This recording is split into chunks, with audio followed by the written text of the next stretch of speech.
Speaking of both confidence and eroticism, Steph and Pete. I'm a good flyer, but I'm still scared of it all the time. Like, I don't think you can be described as a good flyer if you're scared the whole time. I've grabbed onto the wrong appendage. You grabbed the dick. Yeah, I did that really well, actually. I feel like a sperm making my way to the egg. I've got really bad news, everyone. I just got a text message from my dad. I've really enjoyed the show tonight. Anything technical. Okay, all right. Okay, put the gun down, Pete. I fixed the problem. Put the gun down. Fixed last week. Was it? This, you guys, PAX is definitely going to happen. Put PAX on your poker draft. See how that turns out. Oof. Too real.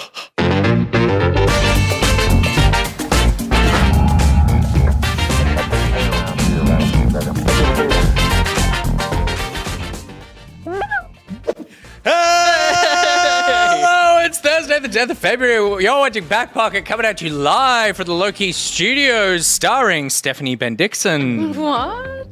Peter Burns. Little Will is not here. Gus. No.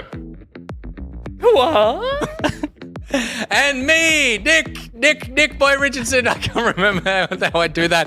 Tonight on the show, it's not a far cry from last week's show, as we once again watch the Dying Light settle on Dying Light, choosing instead to be caught in a crossfire between our Sifu and their Serious Sam, who send Pokemon with you into the dark prop night with this Ollie world. So video games. Mwah. Thank you very much. The clapping, I like that we leave that up now. Like, you're getting the applause. I like it. Yeah.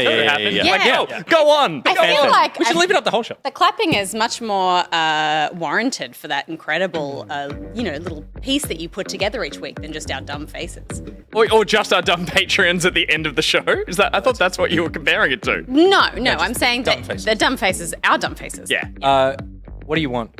What do you mean? You're clearly buttering me up for something. What do you want? I feel like we're a team. We are a team. We butter each other up. That's what we do. That's true. Those two over there. Have you ever Just hand smothered jobs. butter? Especially because, like, I feel like Don't clap to that. I feel like your thing is anytime I do anything, you just copy it and like mock it because you can't think of something original to Excuse do me, yourself. you're a trained television professional. I'm a fucking nobody. True. I got put on this couch against my will, Say it all. and I'm here, and I will copy whatever I fucking need to survive the night. No, that does not mean I'm worthy of like derision and ridicule. I'm not deriding. just because you. I'm doing my are version, uncomfortable. a take. Can I just say? Yes. Can we do another? It's very notable that Pete said, "I'm a fucking nobody," and Steph never refuted. Just said that doesn't give you any reason. You're my nobody. It doesn't mean that I'm not worthy just because you're a piece of shit. No, that's not. I wouldn't. No, I we're a wouldn't. team. It's okay. They're Clap. trash. Clap. We're just butter. Oh, welcome to the sweatbox, everybody. Good lord. It's Another warm one. It's warm. We've had some problem with our air conditioning, and it started just like gushing water today. So we turned it off for a bit, then we turned it back on again, and now it seems fine. Dry as bone. Fixed. What's also adding to it, there are two flies.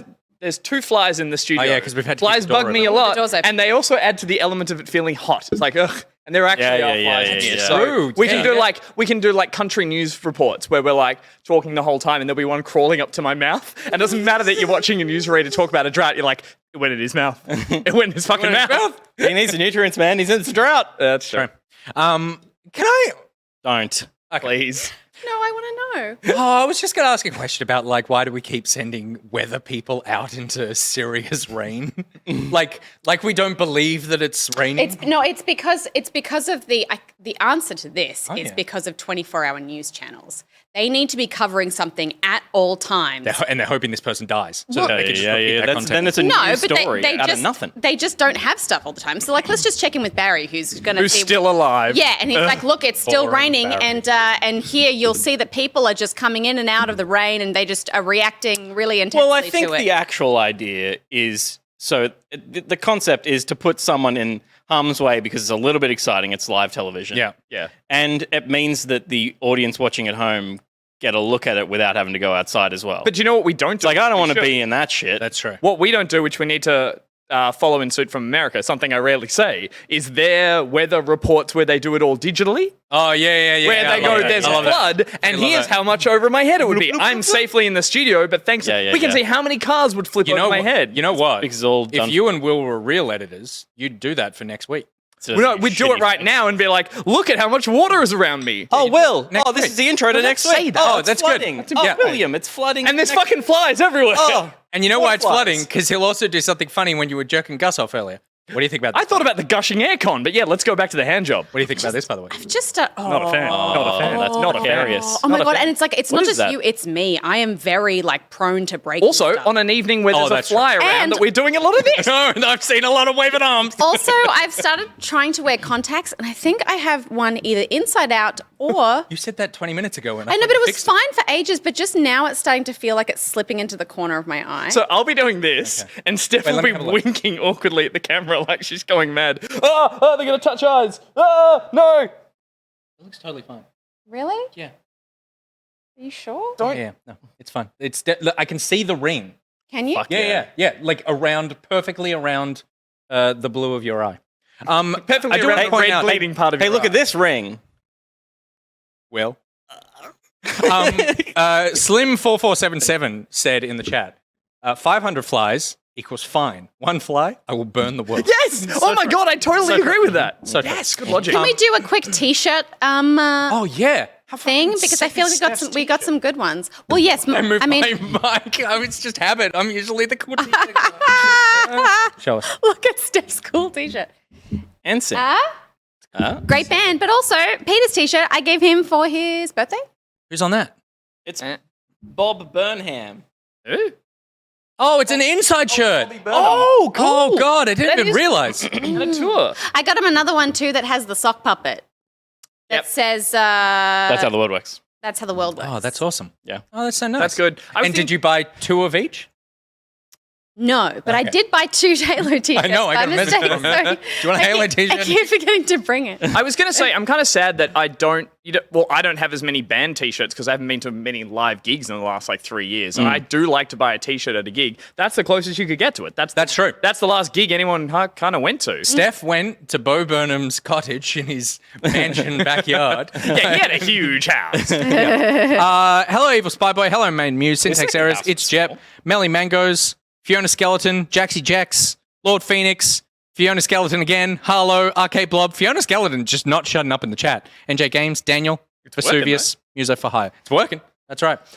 We got to get this. Okay, do you want to... I'll get on the app. Do you want to do the show or do Yeah. you want to get the fly? Because I'm happy to do either. I'm genuinely... This could be a Breaking Bad episode. Oh my fuck! I watched that episode It's a last bottle week. Episode. Oh, it's a good app. That show never falters. That show is strength to strength. Are you sure? We're okay? Yeah. I pointed at Pete's like, ooh, close up. I was like, that's not what I meant. That's good content. She's really struggling here. No, I will be a zen. I will be okay with the fly or 2 if there's fucking 2. Let's get on with the show. Do you remember that scene in the Fly episode of Breaking Bad where, because Walt goes crazy trying to get it? What was the and fly then, episode? So it was a bottle Ryan episode. Johnson. When he- directed it. It was a bottle episode. They saved money because they knew that they were doing expensive Which stuff season? later on. How far through? Oh, like Season- It's when they're working in the bottom of the laundromat. Season 4. Remember they Oh, in the yeah. desert, the Yeah. laundromat there? Yep. And a fly gets into the lab, and the whole episode is set in the lab trying to get this fly. And people either loved it or hated it because it was like, it doesn't move the plot forward, but it's like a character study. The Last Jedi. And then, yeah, exactly. And Ryan Johnson directed it, director of The Last Jedi. I love Ryan Johnson. and Looper. And I liked And The Last Looper. Jedi a And- lot. And Brick. Brick. And I love Brick. The Knives Out. Nice out. Yeah. So are we getting the fly? It's going to land on my fucking nose and I'm going to just Oh, that's what I was going to say. Walt goes crazy. I will punch it. yeah, Pete gets to be Jesse and hit you as hard as he can to get the fly. And you're so on edge that you're like, There's the fly. do it. Oh, there it is. Keep punching it. Why? God, stop. I was jacking gonna each punch other him up. in the Yeah. Stop. What is wrong with you? Butter each other up like Steph and I do. We use butter first.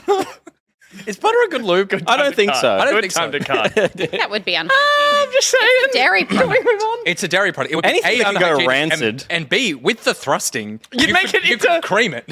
Everyone's like, it's not, You would it's not end up- kosher. You would end up with icing. Hang on. No. Because milk turns into cream or butter. You don't turn butter into cream. You Buttercream. No, yeah, you whip butter and it turns into icing. You add icing. You'd sugar make in. icing. Yeah. You'd make dick icing.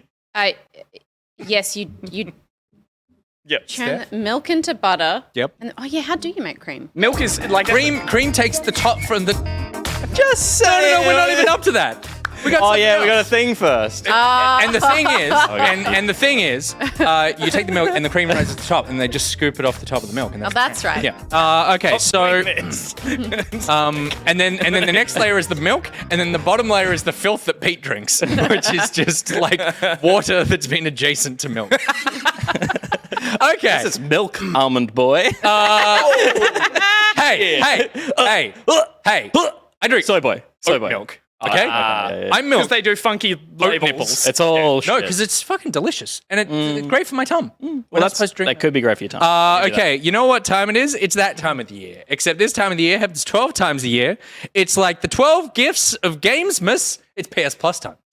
Hi, I'm Gus. When I'm not becoming the ultimate fighting champion, I'm on my PlayStation downloading some ultimate free with membership games. So here are 3 reasons to check out February's PS Plus games. Smash skeletons, defeat dragons, and battle giant golems in Tiny Tina's Assault on Dragon Keep. Play this Dungeons & Dragons inspired campaign co-op with friends, and the best part is unlike real D&D, you don't need to buy $400 worth of textbooks to work out how to play. But if being the pawn in someone else's story isn't your thing, create your own world with Planet Coaster. Build the theme park of your dreams, construct epic roller coasters, charge a fortune for popcorn, and then remove all the exits and trap the visitors in your hell park for all eternity. It's not weird, it's just capitalism. But if the idea of trapping thousands of people in a theme park makes you uncomfortable, then maybe you'd prefer just to beat one person up. UFC 4 is the latest in the EA Sports franchise, where you climb the ranks from an unknown amateur fighter to becoming the next UFC superstar like yours truly here. And that's February's PlayStation Plus games. If you ask me, they're a knockout.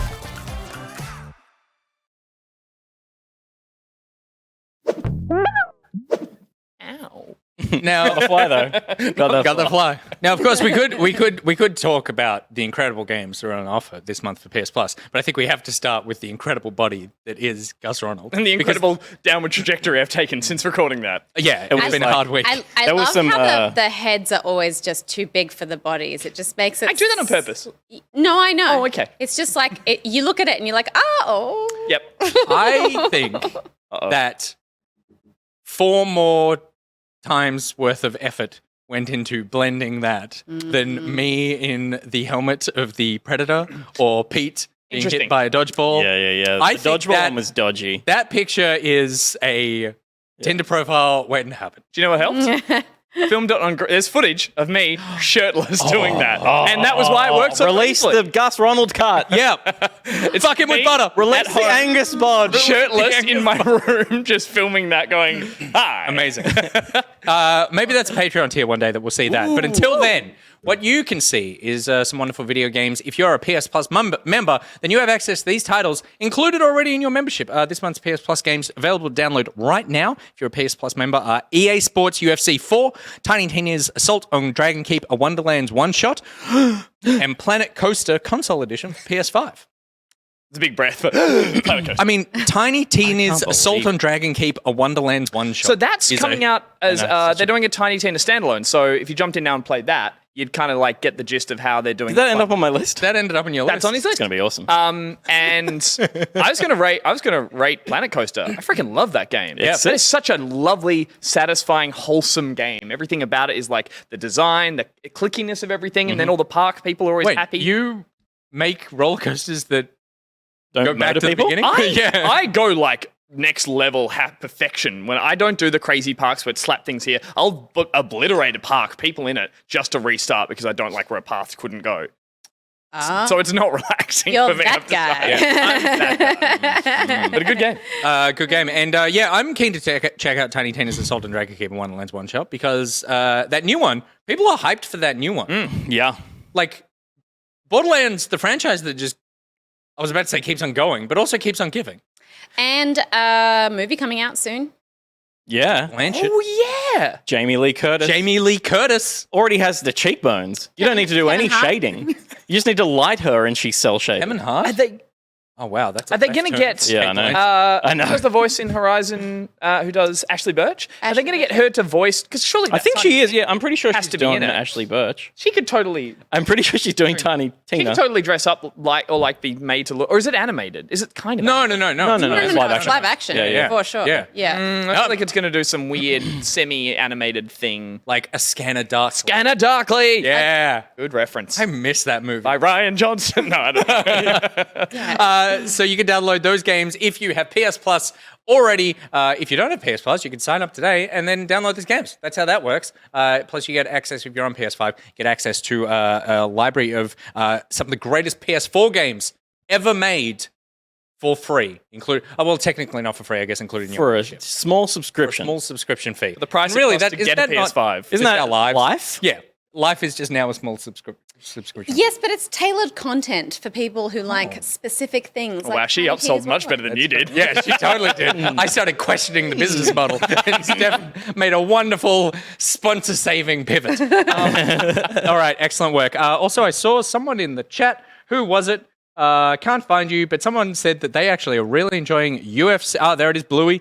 Bluey Odinson said UFC 4 is actually pretty good. So there you go. UFC series was my go-to sharehouse game. It was like a perfect settle fights in the sharehouse by being like, let's go duke it out in UFC. So I live alone now, so I just win. I'm the real winner.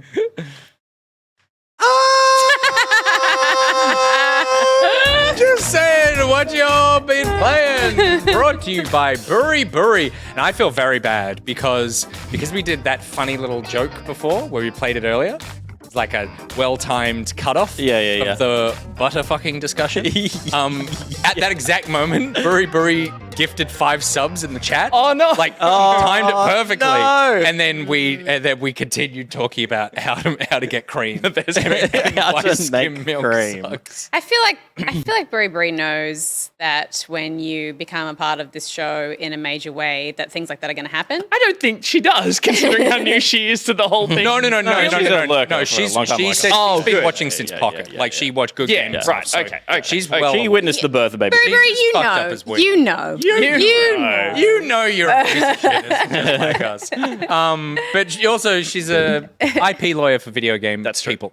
So you should go if you are in some sort of legal situation. Hard pivot. What? Just saying. Like if you're being sued or blackmailed. No. Or if or- you've developed an original IP and want to learn how to protect it. Or if you've developed an IP that is someone else's. infringing on someone else's and you would need legal representation, call BuriBuri. There you go. She's very nice, but when she gets to the courtroom and puts on the wig, Sure. she's What's on the wig? demon. Yeah. Isn't that, don't you have to be a barrister for that? You don't know she isn't. That's a good point. I order coffee all the time. I've never seen him in the wig.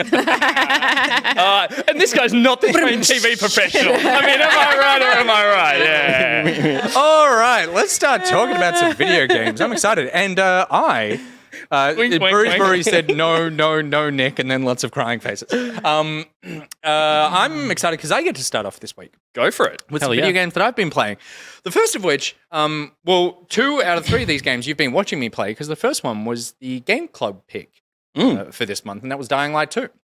And I played 5 hours of Dying Light 2, I think 4 hours on stream, maybe 6 hours, and then maybe 4 hours on stream, and then a couple of hours afterwards. And this game just, I feel like, constantly gets in its own way.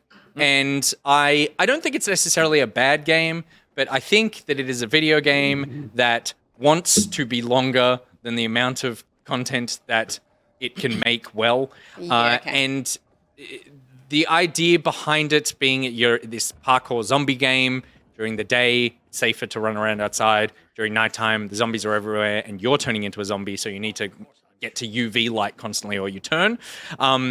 The entire way you get around this world is parkour. And it does that thing that I really don't like in video games where it's like you've got some of the fun mechanics, but we've gated a lot of the fun mechanics behind Story upgrades. missions, I was going to say, Like you can't slide, and there's all these places you can. So I'm not like I need to slide in this game, but I do because it's a parkour game. And it was very much like I was aware that I was playing a game that was hampered, and I needed to unlock stuff to make it really fun. And I really think you should make a game fun and then add more fun to it. By all accounts, though, I think later on, there is like, once it opens up, there's a heap of games still there. Totally, yeah. So But it's like, for me, and this is just me, I'm like, I don't want to spend 5 to 10 hours getting to the point where like I feel like I'm really invested in having fun in the game. Yeah. I think that's like, it's like writing a good book, right? You kind of need to hook people in the first however many chapters, otherwise they're just going to put the book down. And I feel like if you're not giving people enough of enough tools to have a good time in the early game, then you're kind of making it unnecessarily painful for people going forward. Yeah. Which is like, it's a pretty tried and true formula of like you lose all your powers and now earn them back kind of thing. Sure, yeah. But that typically happens across like a 7 to 10 hour campaign rather than you're really not going to be your true self until like 20 hours into the game for the end game run at the campaign, basically, the last half of the campaign. I can't remember the first Dying Light. How long was that?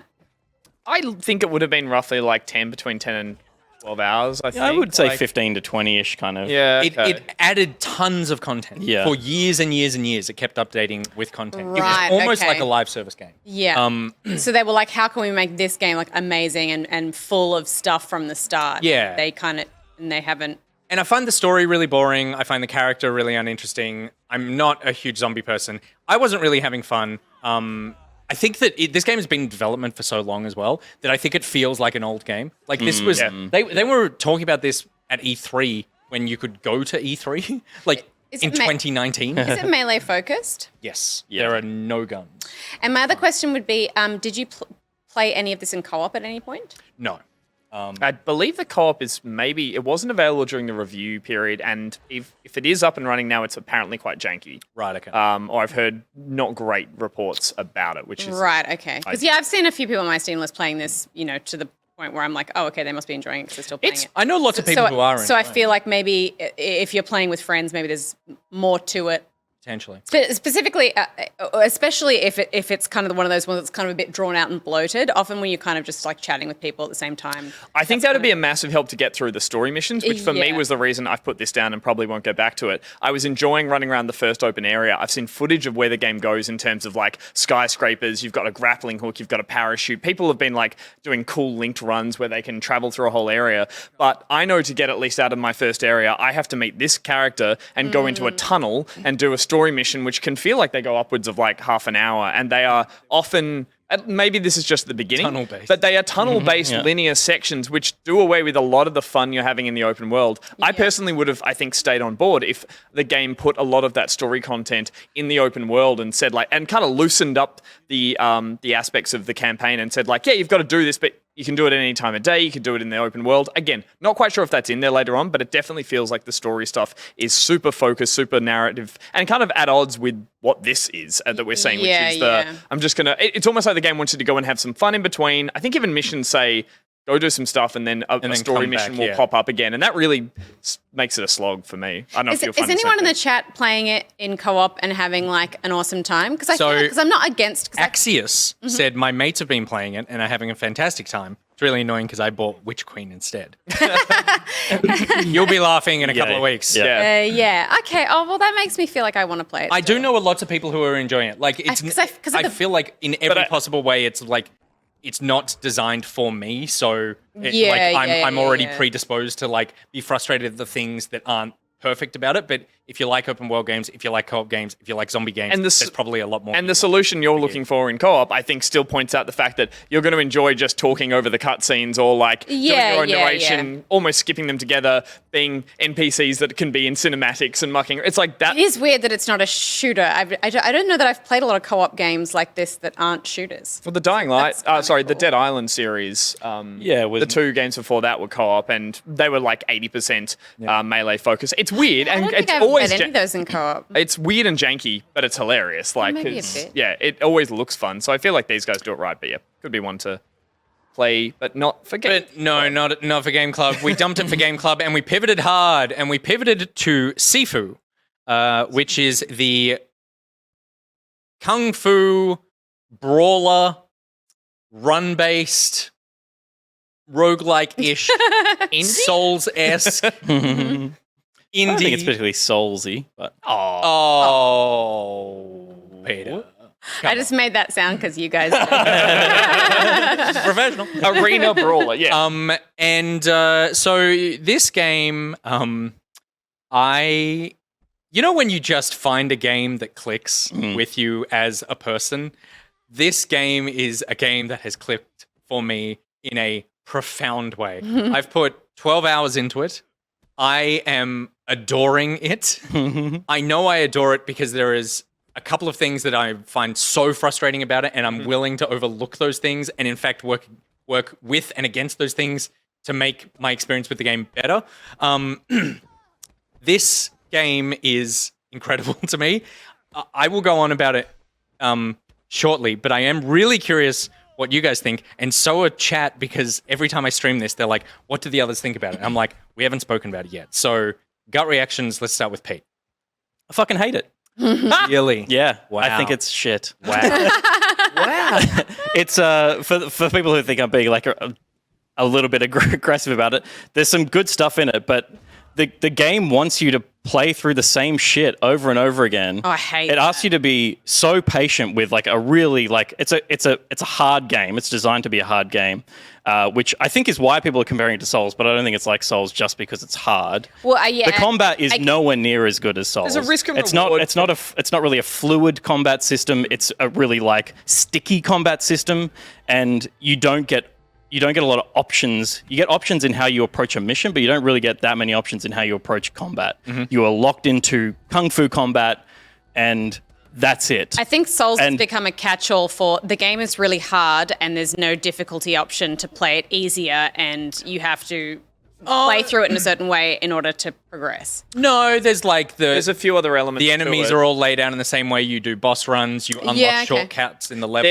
There are upgrade. negative traits that give you perks that you can choose to kind of continue on if you're struggling, and you might still get through. Whereas you could choose to just dump it all and like try a cleaner run, like go back to a bonfire and go, no, I need to reassess and there's a bit of that in it, which took me longer than it should have to work out. I feel like it wasn't explained perfectly. My very short attempt to do so will be for anyone who doesn't know, basically like, no, I will say what I think of it. Peter, you finish. I realized I was going to get into explaining mechanic. That's not fair. Sorry, I was already had seeded. I win. I've played about 6 hours. I'm up to the museum. I've gotten to the second area at age 21. I get how to play the game. I have not had really a moment of fun since the first time I did the Old Boy reference, which is a Korean reference in a Western-made game about a Chinese culture. Of a film that was also remade as a Western film. I can tell how much of a good or bad time he's having from the things that I hear coming out of his office. These were bad. It's like, what the fuck? Why would you make me do that? Fuck! The camera is fucking atrocious. It is. The camera is so pretty rough. it's hard, and I think maybe the game runs better. The camera treats you better in 16:9 rather than widescreen. It like crops the top. No, I changed it from widescreen. Yeah, I changed and it. that's why I'm still dealing with this weird kind of. You are so close. Yeah, to you your end up with half the pushes screen because it's just a punch in, which is you lose about that much of your character's so torso. much, and Yes. I've had some real frustration of like, don't fucking the camera. I couldn't. Like they were my versions. In my opinion, I see what it's doing, and I don't think it's worth the time to do it. So I'm pretty much done with it where I'm at. Interesting. I see what it has to offer, and I'm not interested in getting there. Yeah, right. I'm split the diff. I'm in the middle. I adore the style and the look and just like the vibe it's gone for.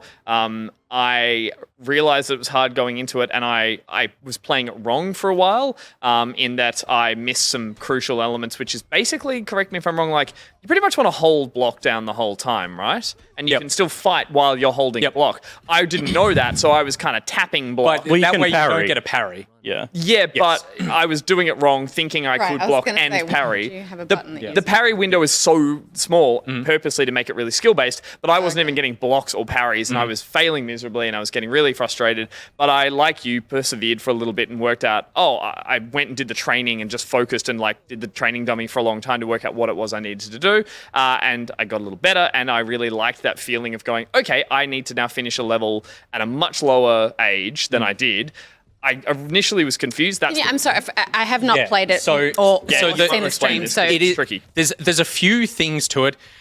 Really broadly, you start at so it's a revenge story, right? The game starts. You're actually playing as the bad guy for the first 5 minutes. Okay. And then you kill this old Sifu, this teacher, and then that teacher's child sees you, and then you kill the child. The child doesn't die because of magic.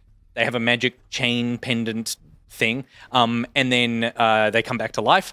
At age 20, they decide to go on revenge and kill all the people involved in killing their father. You can choose to play as a man or a woman at the beginning of the game. So I was a woman, so I'll say her. Me too. So you start the game at age 20, and there are 5 stages.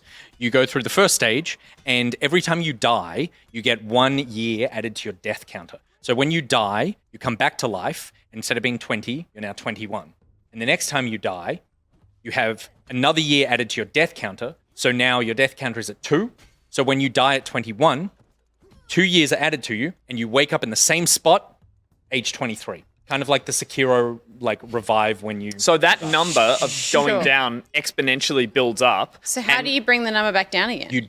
You can bring the death counter number down, but you can't get younger. Your age back down. So the game ends when you die for the first time in your 70s.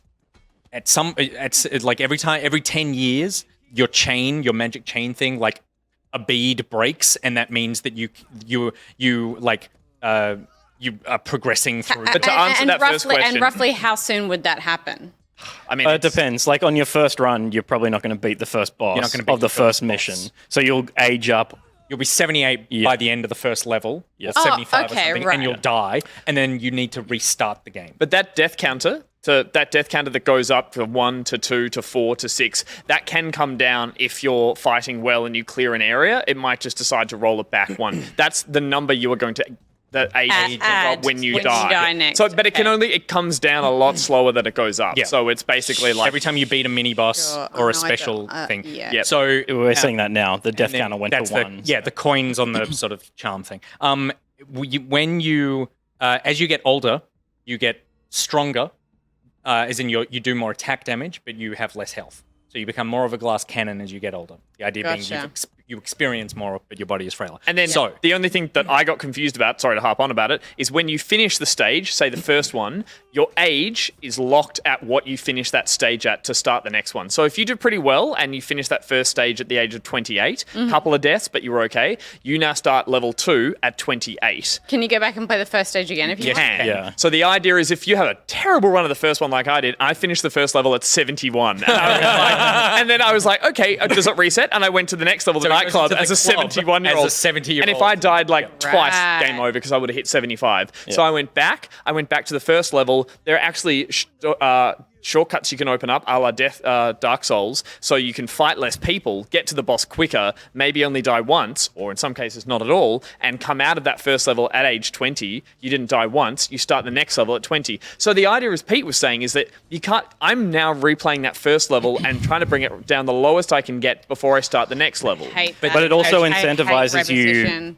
It incentivizes you not using the shortcuts because along the way you get upgrades, but you have to interact with shrines that are placed throughout the mission. And so when you interact with a shrine, you can do a bunch of things. You can basically you can upgrade your skills, but you can also choose one of 9 upgrades that are always the same, but reset every time you reset your life back to 20. Yeah, okay. So you could choose to go, I want to have abilities that when I'm actively dodging, I get my focus back up, and focus lets you use powerful attacks on enemies. So Yeah, okay. So you might want to put a bunch of points into that at the start of the game. Maybe you want to put a bunch of points into making sure you have more stamina at the start of the game, so you get through the start of the game easier. And then in the later game, when it's more important to have more focus, you put your points into getting more focus. But the idea is that I'm not sure exactly how it resets what you've unlocked, because I feel like I've played through the first mission a couple of times and I've got skills that I didn't select now that I know what I'm doing. So this is my biggest problem with the game, Yeah. and we'll get back to you in 1 second. So the way that it works, because the age that you die at the end of the level, at the age that you finish at a level is the age you start the next one. Mm-hmm. It always saves your lowest. So if you start a new run at stage 3, it will just go, okay, whatever your lowest age that you've started stage 3 at will just start you at that. Okay, so it's like you can't erase your best. Yes. That's thank you. nice to know. So it is nice to know, except it also means that it saves your shrine upgrade choices based on that run that you did. So I did a run. My first run out of that, I completed the first level, and I, like you, Pete, got out at 21. And then I'm into the club, and then I couldn't beat the second boss. And I was like, I realize I've dumped a lot of points into weapon upgrades in the first one, and I really needed to put it into focus and evading. But you were like 22 or something. Your second one. In my second one, I'm starting at 21, yeah. So what that meant is I had to go back to the first one and beat it again at 21 and do the long run through, not the shortcut to get all the shrines. And get better. So it meant I could only die once in that whole level in order to change my shrine choices. Because if you do worse, then if it you've won't done carry worse, that and it forever. wouldn't have. Yeah. And okay, so wow. I did that. I did it over and over again, finished at 21 with a new shrine choice, and the game did not replace it. I needed to beat it at a younger level. So now that you've done it at 20, can you replace? I am locked into my build. So I can. So I've gone through and I've beaten the first 2 levels without dying. So I'm now going into the museum, the 3rd level, as a 20-year-old, basically like it's the start of the game.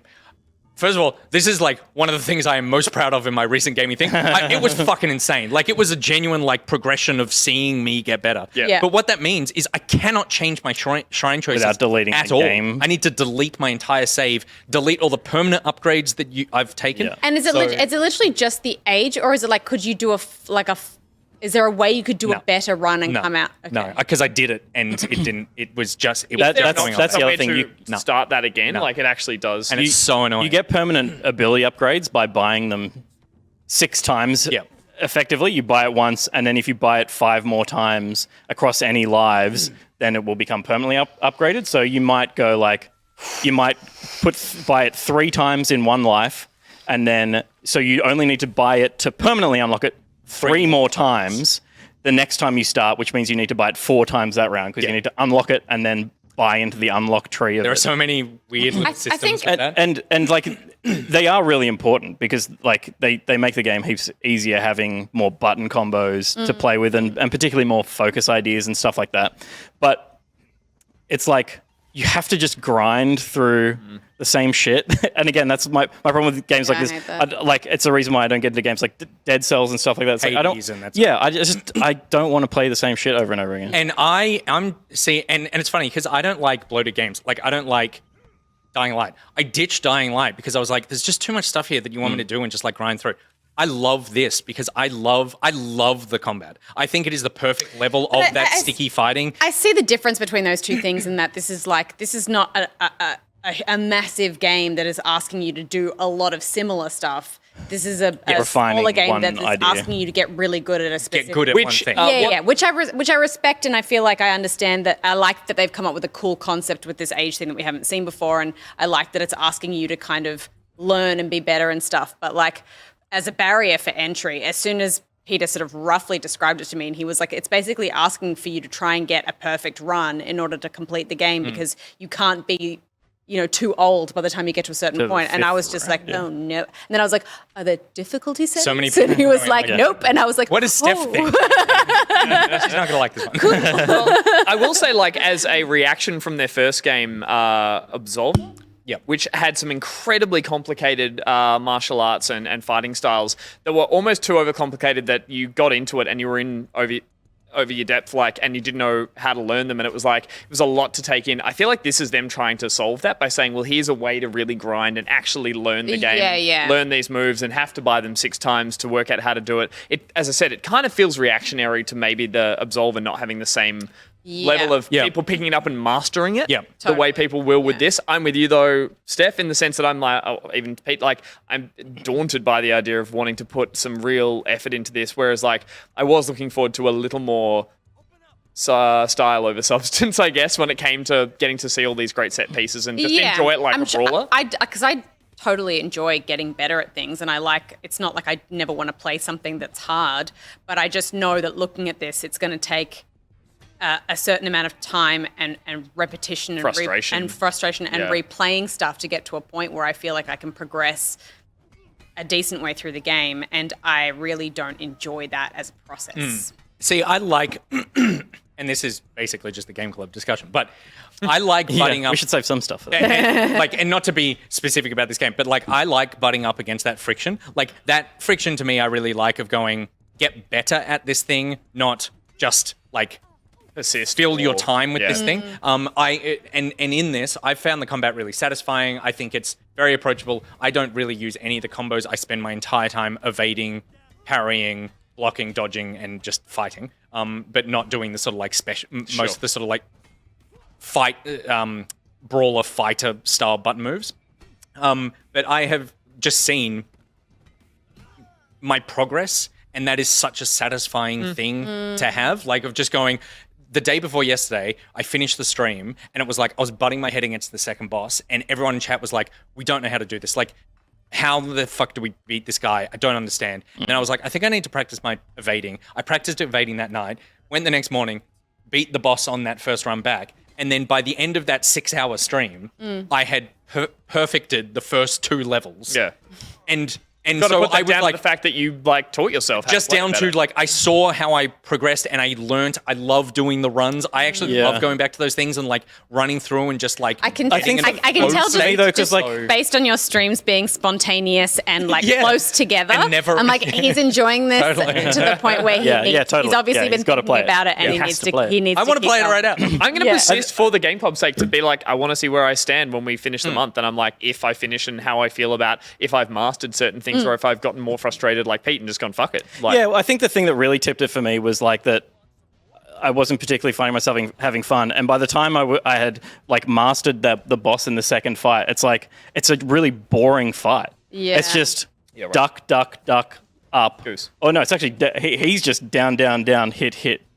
Down, down, down, hit, hit, hit. Yeah, right. Down, down, down, hit, hit, hit. It's like, Is it's that a it's not an choice that interesting you've boss made fight. based on like No, that's how to fight him. okay. That is the way There's to fight no him. like upgrades that would make you fight differently or something like Oh, that. there's like I'm sure you could like Not- you could not focus profoundly. charge him, but not Yeah, in okay. not in like a Souls way where you can bring a different thing into the fight with you. Yeah. Go, I just went and bought some of these flashbang things, or I bought like, Yeah, or okay. I'm gonna I'm approach it choosing in a to different approach way. in a different way. Yeah. But I do think I would argue that it is that's totally true. But it is a much smaller thing that it's trying to do. Well, it is about To me, it just like it once I'm doing that, it reduces the beauty of the design to this is just code. It's boring. Yep. It's not like it's just like play the game the way the game wants you to play it, not master something in your own way. It's just do what the game needs you to do to finish this. No, is what the I totally- game is asking you to do. no, I and to me, that's so unsatisfying because it's like, okay, I'll learn how to play your game.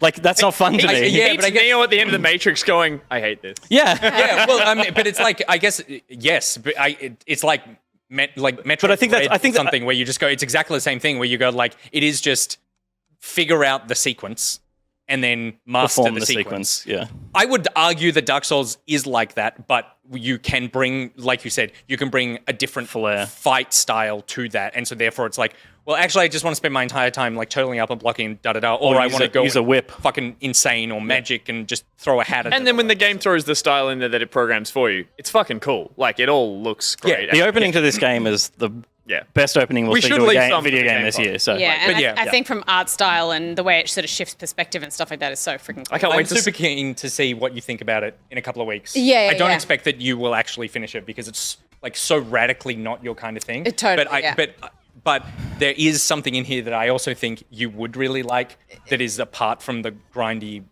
like very technical stuff. Yeah, totally. So yeah, Okay, anyway, cool. super cool. And then the last thing I've been playing, or Gus, we've been playing as well, is Oli Oli World, and I'm a huge fan of the Oli Oli series. Been really looking forward to this one, and it just does not disappoint to me. I think it is so just fun. I don't think I've read a bad thing about it. It's just like a joy to be in this world. I love the Oli Oli skateboarding. I prefer it to Skate 3. something like Skate, where Skate is way more technical, and Oli Oli is much more like a puzzle game where you're just like, how do you solve this level? Like you don't need to worry about setting a line and blah blah blah. Like you just like do these tricks, do these jumps, perform this thing, learn this thing. Again, it's Sifu. It's like learn the thing that the game has put in Yeah. front of you and then master that thing. But has the wrapper around it with the change in the art style and this like the idea is that you're trying to.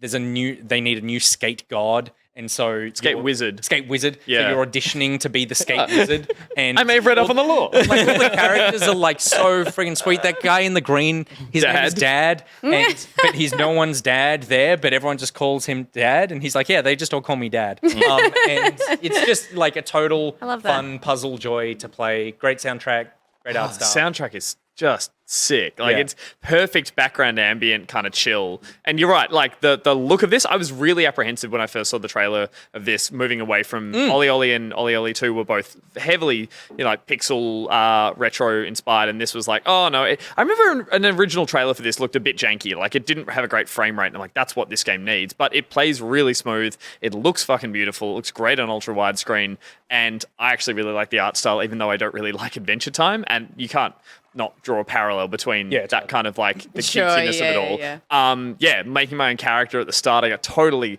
hung up on like the fashion of it all and just how wild and colorful it is.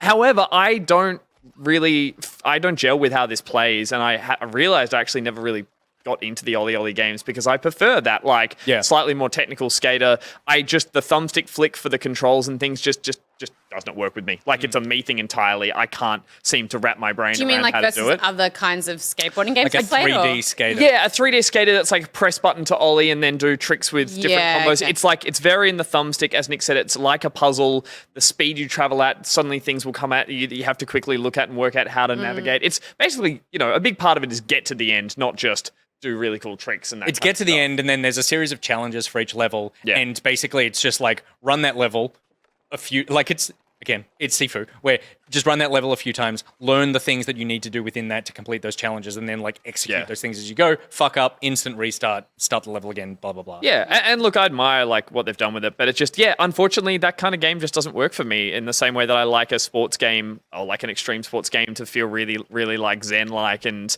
I can't do it. I'm frustrated that I'm not good at this. Which is funny because it was...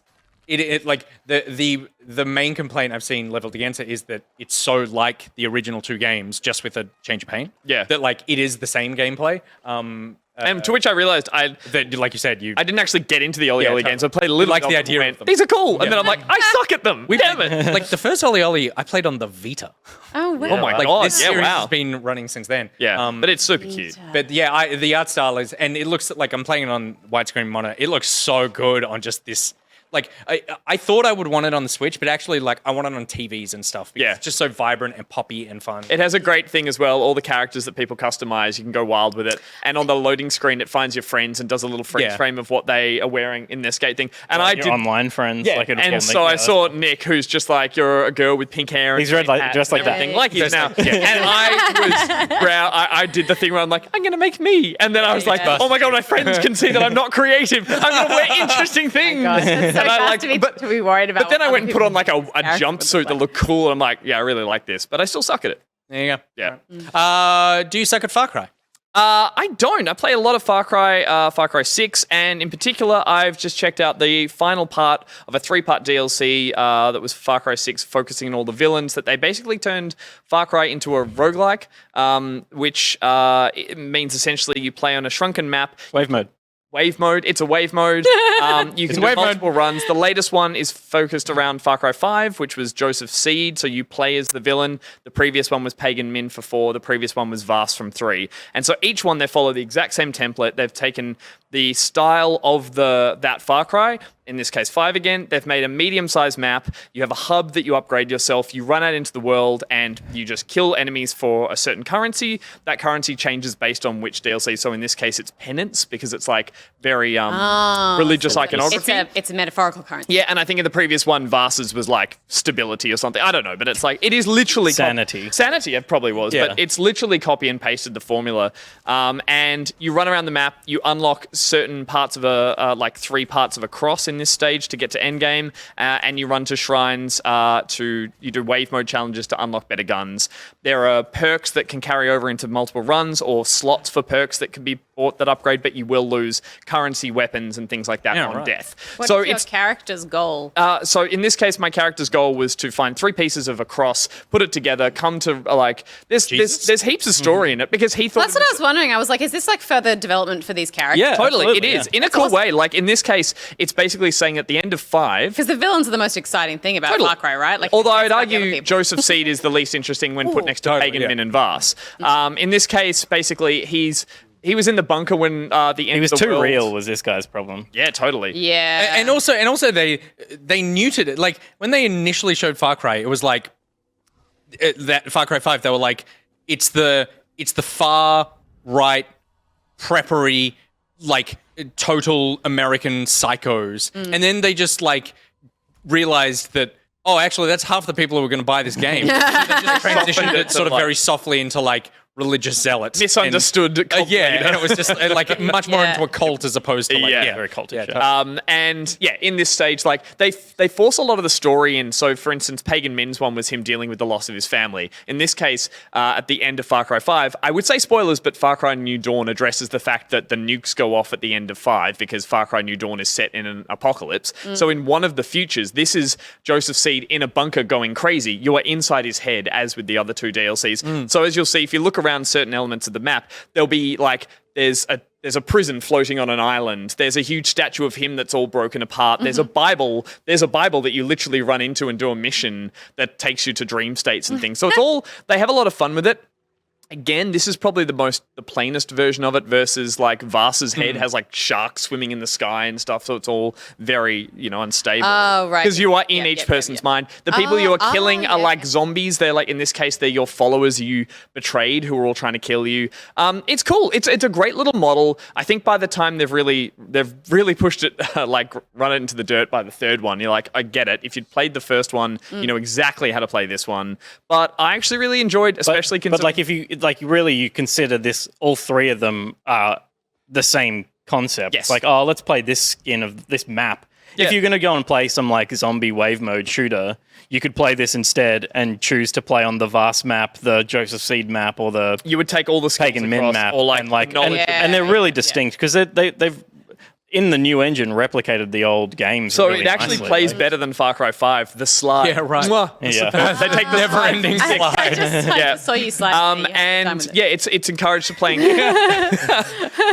It's encouraged to playing co-op. I played this for GTV, the other show I do with Jess, and we had a lot of fun with a couple of these. And I felt the need to go back and actually finish this one. But I finished it in mind level 1, which gives me minimum rewards. There's mind level, I think, up to 5 or 7, Of course there is. and it just gets way hard. It is literally just like the enemies swarm you. So I think I got my fill finishing it. I don't have a need to go back, but I think if you enjoyed this with mates, you can go back in. Unfortunately, you would have to hear a lot of the same story beats. Like you see all his betrayed siblings go like, Joseph, why? And you're like, skip.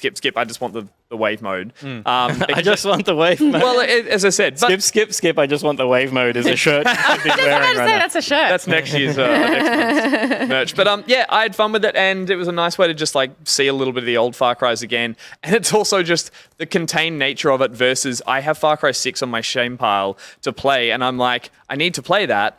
But this lets me. for our own show. I wasn't going to cut say that it was one. a You cut that spoiler. one. It would be a surprise later. But you've ruined that now. But this is a nice way to just enjoy a little bit of Far Cry at the moment. So I had heaps of fun with it. Nice. The tables have and- turned. I guess I should say I played that with a friend as a shooter. I'm the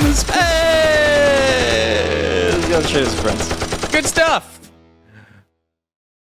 You know, underneath that green shirt, there's a I think that'll turn off. I was about to say he's ripped on. Because I played another shooter. Oh, yeah. Not with friends, with randoms. I played Crossfire X, which just dropped today on the Xbox. Crossfire, obviously, for those who don't know, is like the biggest shooter in the world. Has a massive following in Asia, and has. And X, of course, being I think it's the Xbox version. a letter.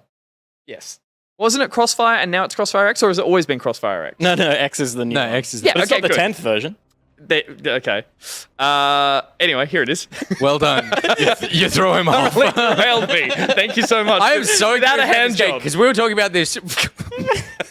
We were talking about this on Monday on the news and going like, first of all, wait, it's coming out this week? Yeah. Second, have not seen anything about it. Third of all, Remedy? don't know anything about it. Fourth, Remedy? Question mark. Well, here's the thing. Right now, I'm playing the multiplayer, which has been around for, I think, 3 or so years, maybe longer, as a console port of the multiplayer, which I would say is nothing to write home about. What I'm playing right now is a no-scope kind of arena run-around team deathmatch. Just not fun. Yeah, this looks very terrible. bare bones, terrible. I mean, like, no, aim down sight. Yeah, well, that's because that's this team deathmatch mode. The maps are the game modes are tied to maps. I don't know if they rotate and roster, but if we skip a bit further forward Why did here, you pick to play this? because I wanted to play a team deathmatch with multiple respawns, but I did go and play that's a very a specific I thing, and basically this is what it was doing. yeah. After that, I went and played one that was essentially it's Counter-Strike. It's no respawns. It's planting bombs. The map itself is literally dust. Or dust too. Da dust. Da dust. But it is almost the exact same build. There's some stuff at the start. You can put some perks in. You can get different loadouts. But it is 2 teams of, I think, 6 maybe trying to plant bombs. And it is basically Counter-Strike. I'm not a huge Counter-Strike fan. I don't like the no respawns, but this plays relatively well. You can feel like it's a PC shooter with console controls. Everything's a bit stickier compared to a COD or even a Far Cry where everything's more fluid. But there's lots of people playing, and this is free. If you want to play it right now on Game Pass, this is what you get for free. And this is called Crossfire X multiplayer. Okay. However, And it's separate. it is separate. This is a port, whereas Standalone? yeah. Yes. So it's like okay.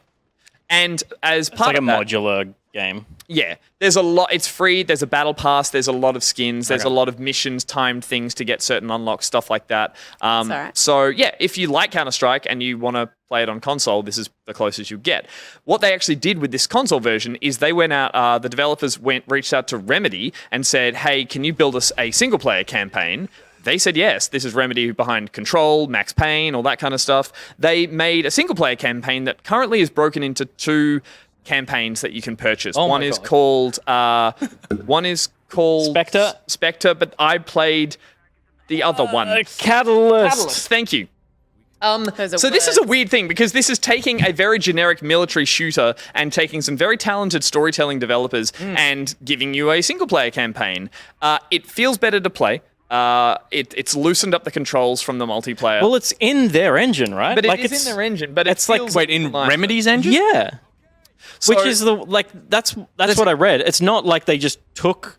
They must have taken assets, but It feels different. they've Yeah, I built. was going to say, so yeah, you... it feels so, different to play. Yes. Yeah. Because normally you play COD, And and then your skills transfer to the multiplayer. Yeah. Yeah. But this is a completely different... This is completely different. They've written a full campaign around it. You start infiltrating a base with a bunch of generic military guys. There are literally Randall. 3... Randall? Randall's the only interesting Randall's one. not generic at all. He's got an name. Randall's the sniper. He's like black, bald, wears a cool bandana. The other 3 are just white guys with the same haircut, and there are 3 of them. And right at the beginning, I was why are like... you hating on our show? But it was like... Randall over here. literally- Randall. And then when I just worked out who was who, they all put face masks on. And I was like, oh, for God's sake. Same face mask. Yeah. However, I jumped into the You campaign. need If one it's- to be a girl who is the hacker. Who's the You need Spanish one who's spicy? Voiced by Michelle Rodriguez. She's in COD. I'm sure she is. Anyway, if we skip forward to some of the gameplay. It plays much better than the good? multiplayer. It's got some very old school kind of shooting vibes to it. First and foremost, you have a slow-mo. It's a Remedy game. Of course, there's some kind of slowdown. You have a meter that fills up relatively quickly that when you pop, everything slows down to a stop unless you move or shoot. So you can kind of press it and it won't...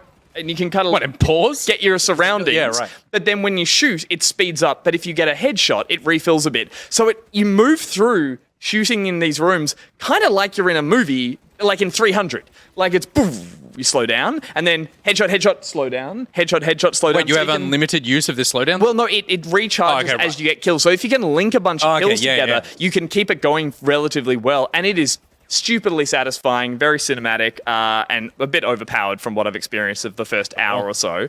And then, again, you are going through the most generic shooter. You're infiltrating a base. It goes a bit wrong. You all get split up. One of your Super team. hot. Yeah. So, and then if we skip to about the 10-minute mark, one of your team members is taken out. You get knocked out. Spoilers. And I think if you not Randall, wake is it? up. No, you wake up Very Remedy, very Max Payne. You They wake up wouldn't dare. in your bedroom. Are you writing a novel? No, but it suddenly gets very Control-like in the sense that all the paintings on the walls are a bit messed up. Like, your corridors start to stretch out. There's a TV with a live-action FMV character talking to you. I was Now like, you're talking my language. now it's, what's his name? Sam something who did the Max Payne games. He was Max Payne. Sam Lake. Yeah, Sam Lake. It suddenly has, like, some stupid Max Payne Control vibes. I'm like, I'm in. What's going on? It starts to really mess with you. You're pulled back out of that and sent back into a mission, but I'm like, there's something here. Like, they're going to play around with this. By all accounts, Spectre, the other campaign, separate purchase price, $13 currently. Wait, not on Game Pass? If you have Game Pass, it's $13 per campaign. What the fuck I just saw that is this this morning. business model? Not quite sure. The other campaign, I assume. You developed it. It's Tencent. The other Ask them. So they're $13 each. Apparently, Spectre, you play as the other side.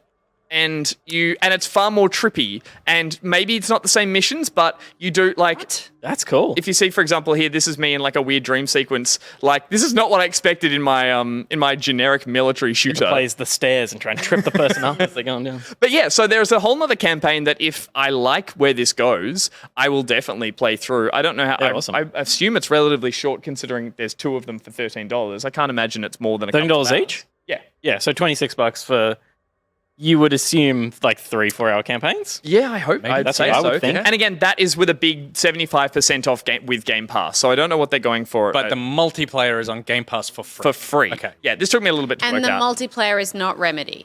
No. The multiplayer is the Multiplayer game is that's the been around for 3 years on giant, PC. yeah. God. So I'm intrigued by this. It's pushing me through some very boring set pieces because there's promise of, all right, what are you going to do with this? Finishing in a hectic sniper battle that was kind of cool. Like, it got a little more dramatic. It got a little more interesting cool. than your generic COD. And I would say the shooting is really satisfying. It's almost a bit too easy. I feel super overpowered. I like that in my military. It's definitely no Sifu. I like that in my military. Yeah, I know. Sorry, I meant military shooters. But yeah, it's Your intriguing. patriotism is showing. I will get through at least this campaign and maybe have a report on Spectre next week. Interesting. I looked up Crossfire single player review and there's nothing at the moment. Yeah, So okay. it's totally like stealth Scoop. drop.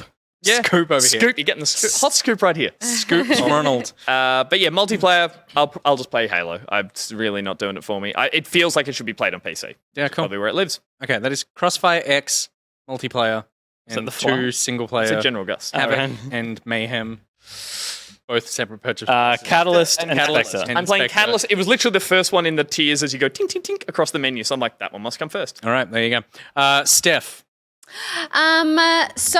I have been playing a game this week, and it was kind of scary, so I suppose you could call it... Yeah, you can.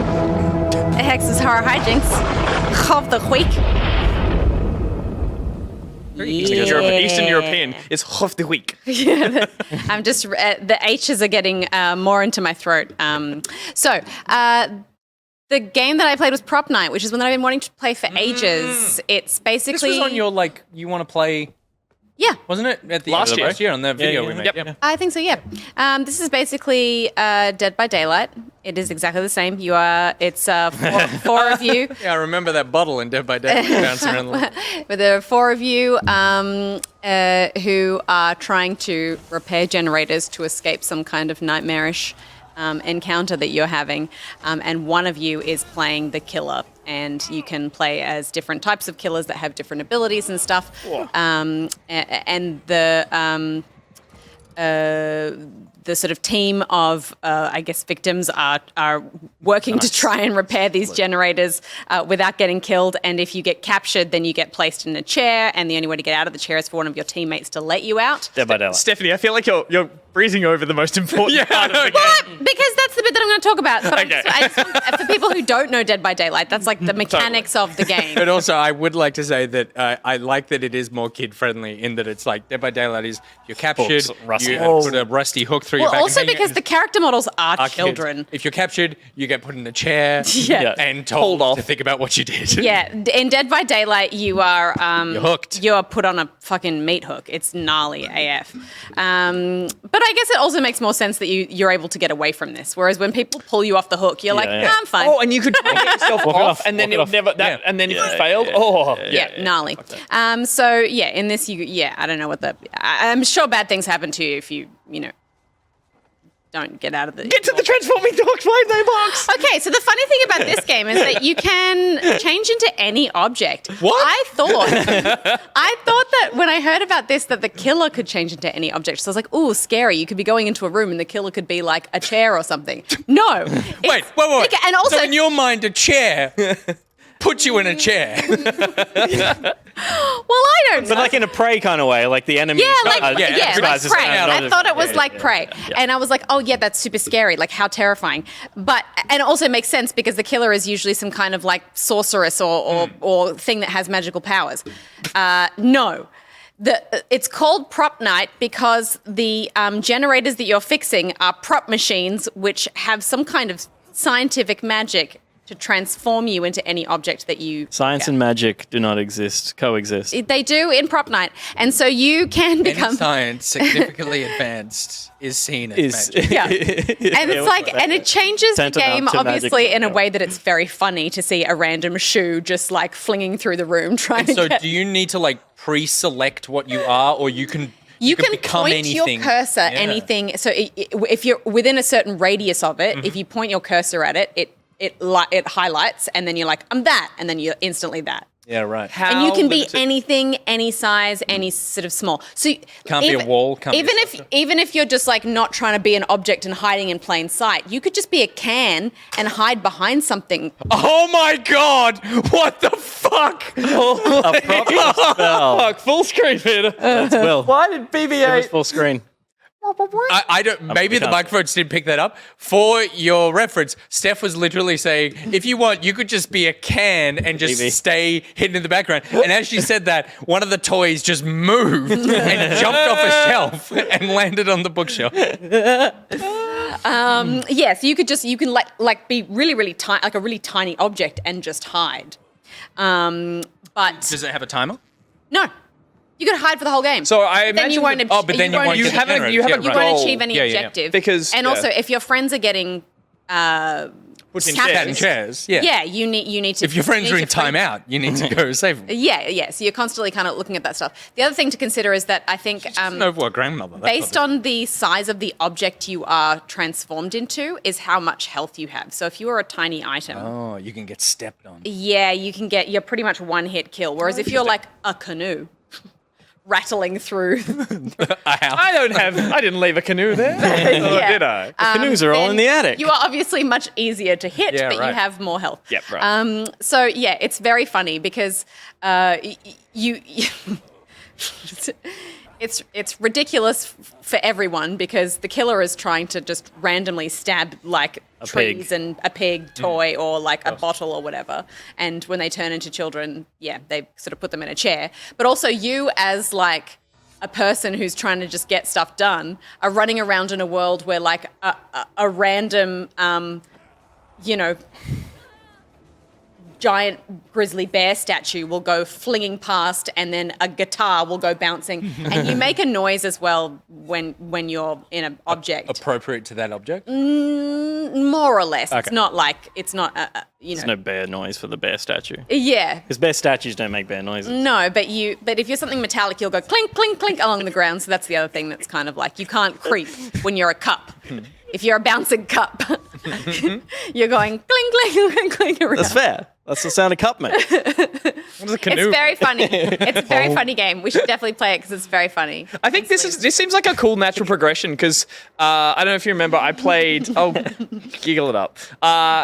If I played the Call of Duty game mode that had this in it, where I was hiding as things and people had to Gary's shoot mod us. thing. So all the other teams. So yeah, it was originally I think I that feel like was. if you could just spray bullets at everything, that would be easy. Well, the thing that had was the goal was to hide for 2 minutes, and they had like a sound effect that everyone would whistle from time to time. But I like that. Oh, that's right, yeah. There's a goal here of like they need to fix all the generators, and because previously it was prop. There's Gary's mod. Prop Hunt was and the then Gary's mod one. And I think it was just called Prop Hunt in COD, right? Yeah, and then they made it a one, and they added one or two elements to be like, here's what you can do, and you could throw Yeah, flashbangs and yeah, fly yeah. away. But this seems like they've the Dead by Daylight thing is a great mix for it. So I like Totally. that it's found something that fits the bucket the, placement here. The reason Yeah. behind. Yeah. There's Oh no, not good enough. yeah. There's moments. There's sometimes you feel like you've just nailed the hiding spot, Yeah. and people will find you. And there's other times when you're like, they're never gonna. Assume that So I'm here. Is it a worthwhile difference to like? It's obviously a significant gameplay difference, but would you pick playing this over Dead by Daylight? I think so. I think it's Less disgusting. Yeah. less Dead by Daylight's disgusting such a turn off for and- me. Yeah, same. Yeah, it's Usually. just really funny. It feels super streamable too. Like it'd be fun to have people chat. You know, shut up, like I'm hiding. Yeah, it definitely gets a harder stage. in the outdoor maps because stuff is kind of strewn around more kind of higgledy-piggledy. And yeah, I feel like this tumbleweed is a bit OP because it moves really fast and light, and it's like Tumbleweed it's OP. so yeah, it's just it could so easily be Enough the anywhere. tumbleweed. We've been saying it for weeks. Yeah, whereas in the house, the objects, while there's a lot of objects placed around, it's a lot easier to walk into a room and be like, why is that bottle there? You Yeah, know what totally. I mean? Whereas there was a great moment, I think, when I was playing with everyone, and Avexia, it was the kind of the sort of castle mansion thing. And Avexia, I think, was playing he was playing as he assumed the character role of a small scroll, like a medieval scroll, and he'd kind of put himself on the ground near a pillar, and I was like, why would that be there? But I think Reese, who was playing the killer, came up to him and sort of tried to hit it and was like, oh, that must not be it. But he just didn't get the missed hitbox it. right. So then he was walking around for ages trying to find him. And then he walked, and then I think he got up and Liam got up and tried to leave. And then he was coming back. So he went back to the same spot. And then Reese walked past and it was like he'd just moved slightly. And he was like, Damn. There Gotcha. it is. it was very Unless there's a exciting. breeze in here. Yeah. So it's really fun. Yeah, cool. Well, this is why I like video games, because a 30-year-old can sit there with a totally straight face and go, I think the tumbleweed is a bit OP. Yeah. The best thing is still when you frighten anything and suddenly a fridge or something has to go woo, woo, woo, woo, and like run through a house. Yeah. It just suddenly just feels you're right video game. You're like, this is silly. Yeah, totally. This is on PC and costs something, I assume. Oh, yeah. Well, I want to play this, but I don't know how much I want to play it. I'm like, I want to pay this amount to I'm play not it. sure how much it costs. It's like $13 in the Crossfire X. But only if you unlock the tumbleweed. It is Say it's like $28.95. $28.95. Thank you, Liz. There you go. 30 There you go. bucks. Okay, the next game that I don't put it on the screen yet because I feel like I just need to like. I also want to say our guests are ready. I'm going to power Okay, through cool. mine. Yeah, no but worries. We should be brief We see food too hard. because Sure. we see food too hard. No, but talk. No, please, serious no. Samus. Sorry, spoilers. Shit. Yeah, no, that's fine. So I was trying to think of something to play this week, and this game appeared in my inbox, and I was like, I don't know if I'd heard of this franchise or if it just sounded like something that I'd heard of. So I like looked it up on YouTube, and I could just find like random German and Russian dudes playing it. So I was like, okay, maybe this isn't like Good German. super popular here. Have you guys played Serious? Yeah. Yeah, he spoke about it on the serious, show Sam? last year. Yeah. Oh, yeah, On the yes, show. it's Yeah, it's on from the back show. in the Yeah. day on my old school laptop. There's like 8 Yeah. of them. Yeah. You spoke about it on this show? Yeah. Yeah, And like I 6 was months here. ago. Yeah, you were in the You were right there. You're in that. Oh, you're probably right. You're closer, actually. Yeah. This is So you would have heard it even better. Yeah. Yeah. Yes, already. Where did I sit? I'm sure it was. It's fine. Sure, it's amazing. Steph, it's on brand. It's fine. No, it's shit. No one plays Serious Sam games because they suck. They don't suck. They're just very Bad. Thin guns. Let me make a case for Okay. Serious Sam. Wow. okay. This is a new Serious Guests Sam. on hold. I want to hear this. It's not a new Serious Sam in that it is. I think it is like a standalone sort of expansion or Yeah, DLC right. for I Serious believe it Sam is, yeah. 4. Yeah, cool. It's called Serious Sam Siberian Mayhem, Cool. and Surprise drop. yeah, surprise drop. So I played with Nicrotex. We had no idea what to expect, but there were a million different character models, and Nicrotex was playing a grandma, which was amazing. That That's on checks point. out. Yeah. I think she was called, I can't remember, something Granny. And there wasn't a lot of setup. I don't know why we were there. I didn't know who I was. I just knew that I was Sam, but I didn't look like Sam. And we could move really fucking fast. Well, you know why? Because they say the guns are so light because they're so thin. Where this is just Look how fast. This is the best way for anyone to experience this We series. were on like fast forward. I was like, what is this? Did This is anything so else weird. surprise Thank you, Stephanie? Typhoon. My goodness. Wait, just wait. I'm getting to it. Yeah. So I was like, wow, Nicrotex, we're moving really fast. Is there stamina? No, there isn't. We can just move this fast forever. And also, all of the guns are really fast and all the reloading is really fast. Everything is really, really fast. This game's not very serious at all. Yeah. So then I was like, what character should I play as? I'm going to play as this princess lady who I had a long conversation with Nicrotex trying to nail down the specific period that she's from, and I decided that she's a Southern Belle, so I did a Southern Belle voice for her as we played through this game, role-playing, as Nicrotex and I want to do. And this is her. You play in first person, but I just wanted to see what she looked like. It's Jeff points out the expansion was made by fans of the series rather than the original devs, which is interesting. Yeah, so it's like a series that people, I think, are kind of die-hard about, and maybe it doesn't have a massive player No, base. it's a joke.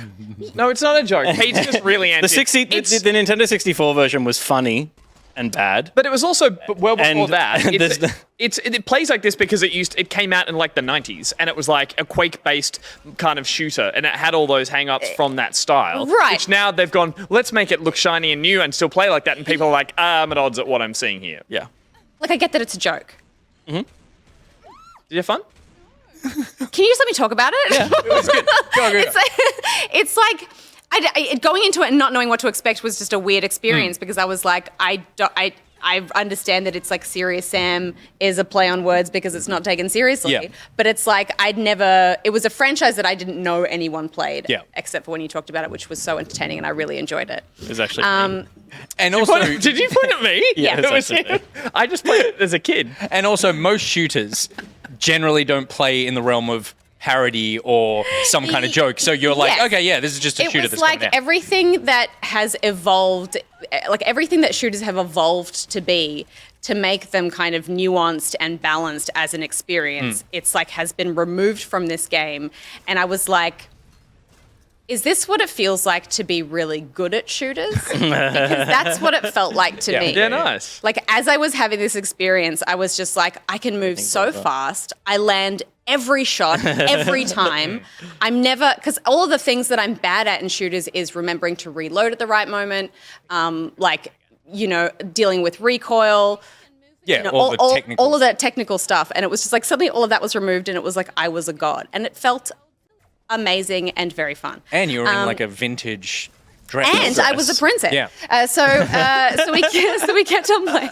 So we kept on playing through this, and like, I know that people going into this experience would like know what to expect, having been fans of this franchise and kind of made something that is just like the most hyper ridiculous version of this possible. But it was like, it just worked on me. Yep. Like I was consistently like, it was like a shitty action film that put every ridiculous Cliche. trope and cliche into it, and every single time I was delighted. Yep. When they gave me a rocket launcher and then put like 5 extra rocket launchers on top of the rocket launcher, or when they gave me a shotgun and then put a grenade launcher on like the right click of the shotgun. And you're coming off the back of playing Intruder, where it was like 3 mouse clicks to get binoculars out slowly, and like this is totally. Well, actually, she's coming off the back of playing an OP Tumbleweed. Yeah. Yeah. And then we would just kind of like, we would get random like extra gadgets to like slow down time, or there would be enemies that would shoot like spirals of fire, or like medieval, those bowler things would just come flying out of the air. I don't know. It was just so, to go into this not knowing what to expect and to get something that was just so ridiculous and funny, but like, you know how sometimes you play a game and you're like, oh, they've given me all of the powers and I'm getting everything to play with. It was like that. And I get that it was a joke, but it was also like, it works somehow. Yeah, cool. All the different enemy types, there were these dudes that run towards you screaming and bombs? they explode. The bombs. Yeah. I think very, there's- very, very funny. There's also, I know this has happened to me. I can't think of what game it is, but the advantage of coming into a long-running thing, knowing nothing about it, so not bringing in any preconceived expectations or experience to it. Yeah. And so really taking it on the merits of the thing that's being presented in front of you, as opposed to all the things you know about it and that sort of thing. Yeah, So you're actually like you went in and were like, oh, I'm buying into the ridiculousness of this thing, as opposed to someone who's like, oh, it's so frustrating that this isn't as good as the thing that it used to be or something? Well, yeah. As a person who played a lot of Serious Sam and then played the core version of this, Before this. it was just like the thing that was like it just is such an average experience. And this is potentially even better. The level design was horrible in that, and it was really just like, here's everything you remember, like up-resed, and the bomber guys again, and the beasts again, and those flying things again. It's like there was nothing new about it, so it felt underwhelming that way. It just felt like they were just delivering the same thing again, and not a good version of it. So the overwhelming sentiment seemed to be that this was like an answer to that, to try and create something that people were hoping. I think. Yeah, that's awesome. Which is cool, because I would say in this day and age as well, like, this style of game still exists in, like, Doom Eternal. It's just far more This is polished. Nicrotex in a mech suit. Oh, I see. This kind of frantic shootist has been polished in something like Doom Eternal to the point of being like a different game entirely, where it's nice to see they're like being a fan version of this. They've gone back to being like, no, it needs to feel super overpowered. It needs to feel a bit broken in the fun sense of how crazy it all is. It's almost like, because I don't know, I think when you're dealing with parody, it's really hard in that you're trying to be funny. And this is what I think the Saints Row series started to kind of suffer from towards the end. And that's why I'm really interested. Actually, weirdly, after playing this, I was like, I feel like I'm looking forward to the new Saints Row, because they saw a big dip in player numbers, and that deals a lot in parody and stupid stuff and being able to do whatever you want.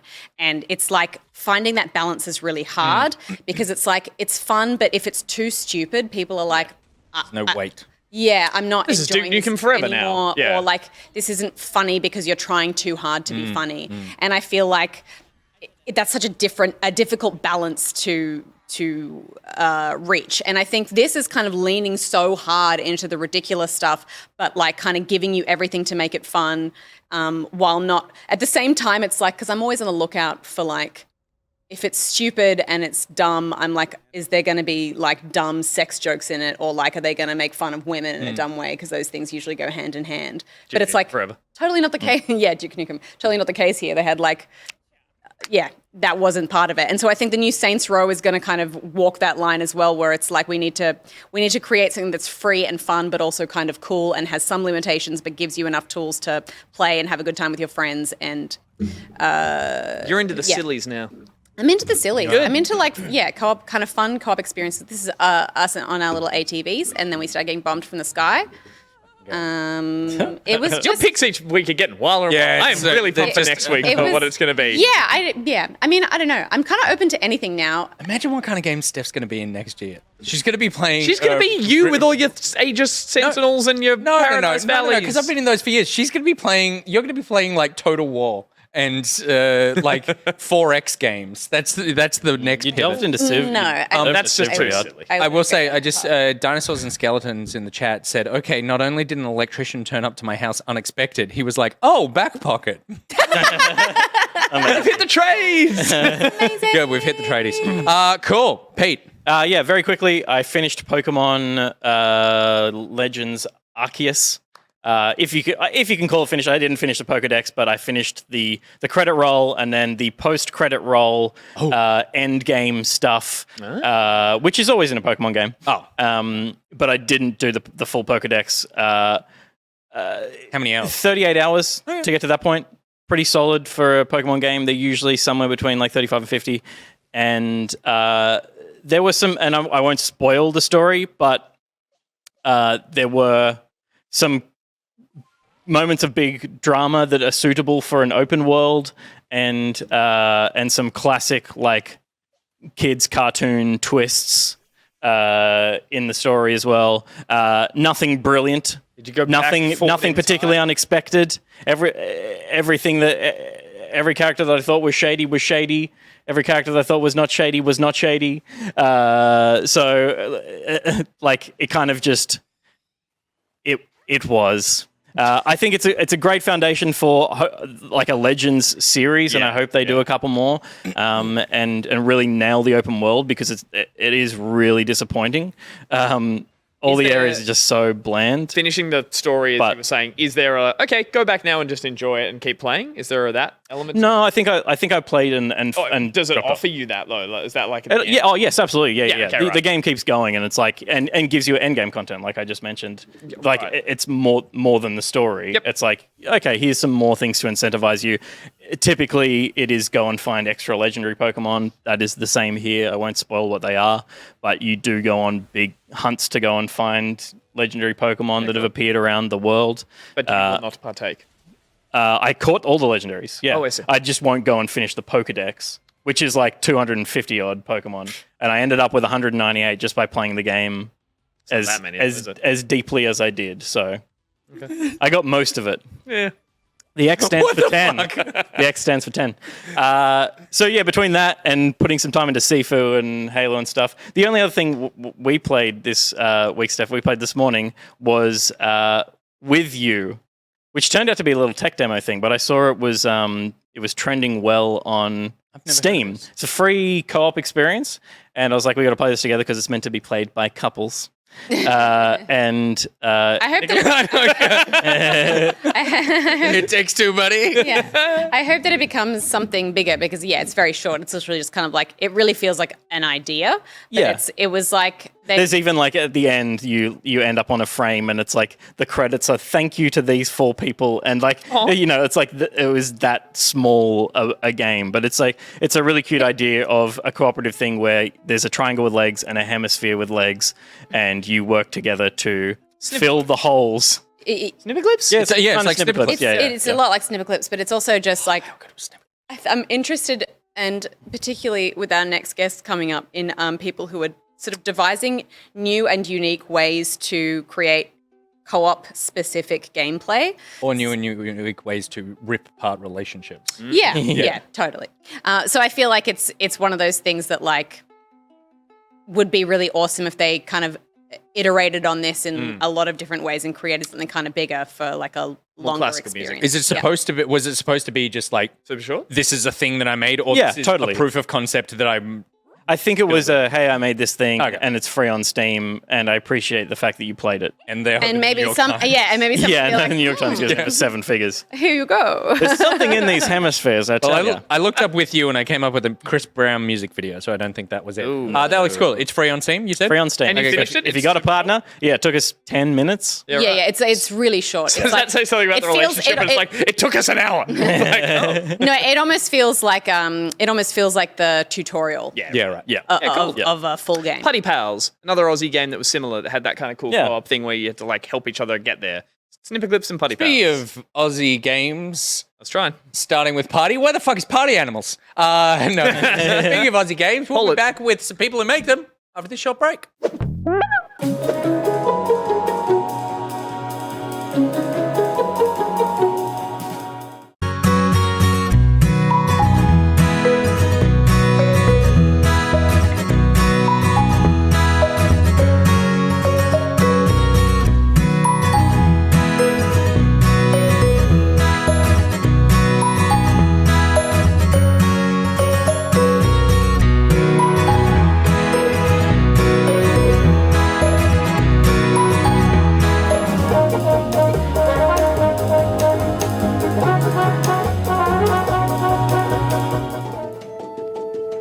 Australia, we've got something to tell you. We've got news for you. Gonna put some wheels in motion. Get ready, because we're coming through. The VegaBus is coming. And everybody's jumping. Tullamarine to Bendigo. An interstate free disco. The wheels of steel are turning and the traffic lights are burning. So if you like to party, get on and move your body. We like to party. We like to party. The VegaBus is coming. Paid for and sponsored by the We Like to Party Party.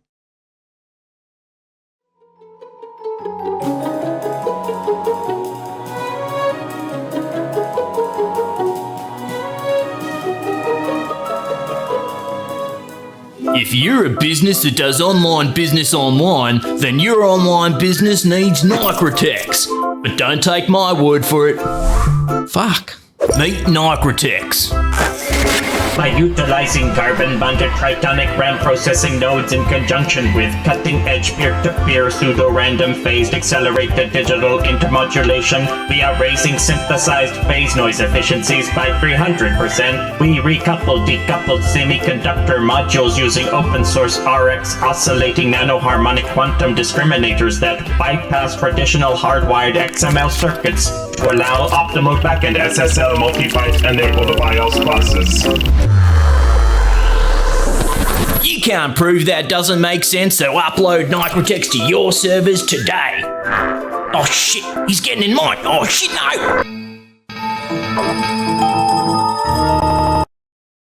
Audio Jungle.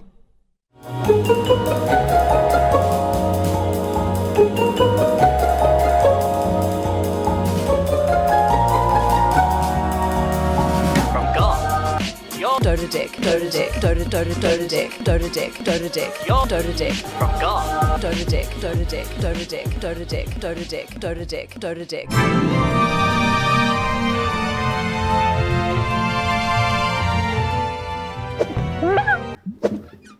We do like to party. VegaBus is coming.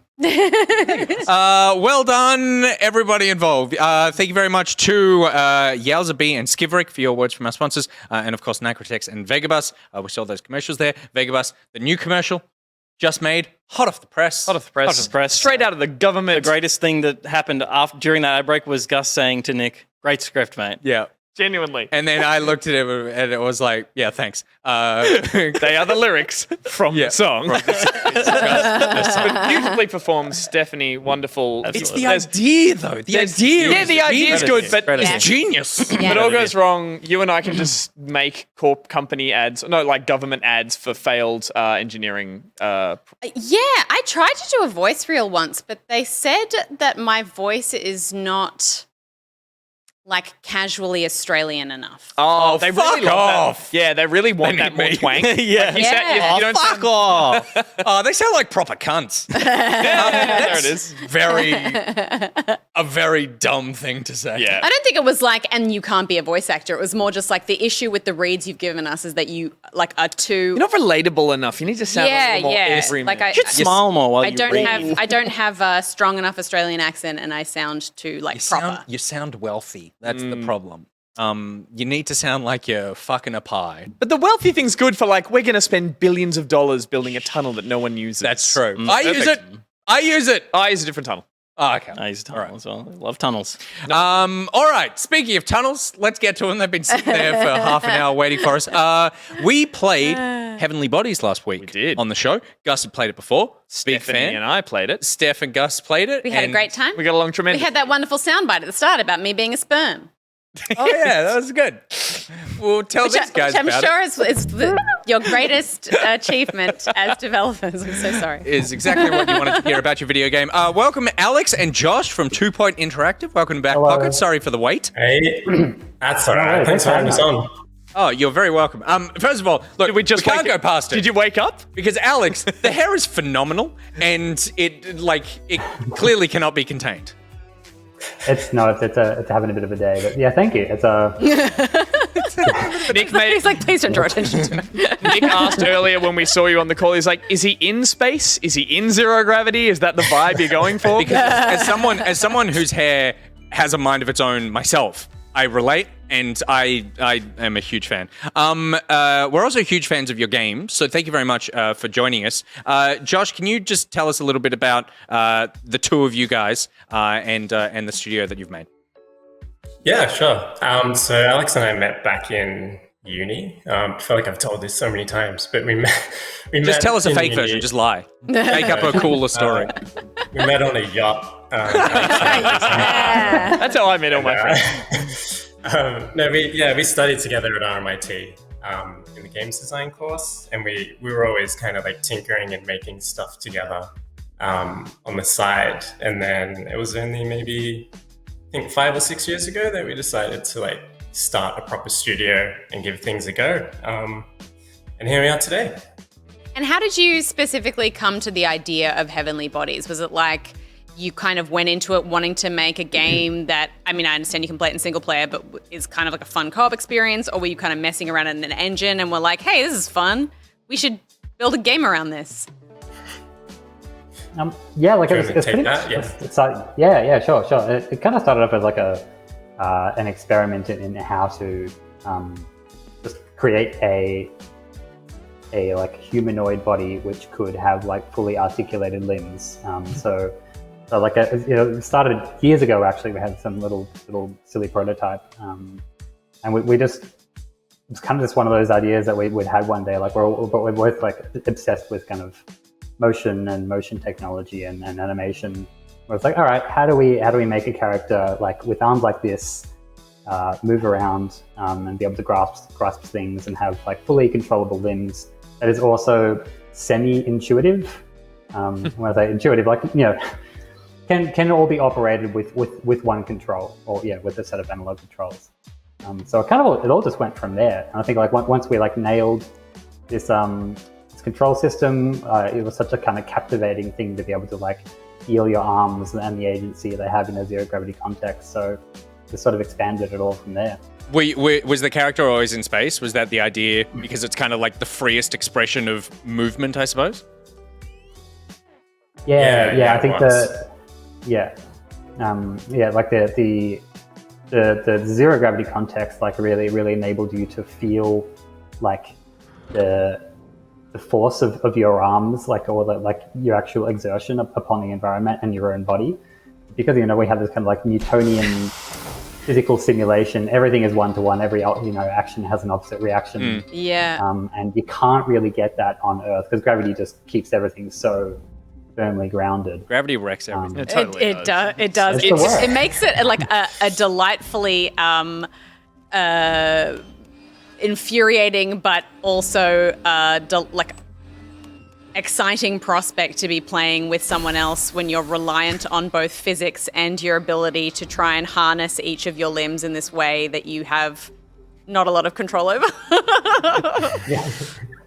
You guys mentioned that when you were creating that control system that it's like, very, very specific, but also you can have some control over it. And obviously people draw a lot of comparisons to fun physics games, co-op, getting over it, that kind of thing. When did you guys decide like that there's fun to be had in that, but you could actually put in some really complex goals? Like, is that something that was part of the design from the beginning, that you can get good at this game essentially? Yeah, I think it kind of just happened naturally, like through making these controls and the mechanics. We were starting to see that like it was starting to feel good, and you could sort of do the things you'd imagine you'd want to do in space. Like you could look like someone on the ISS going down a corridor. And once we got to that level where we thought like, all right, this feels pretty good just moving.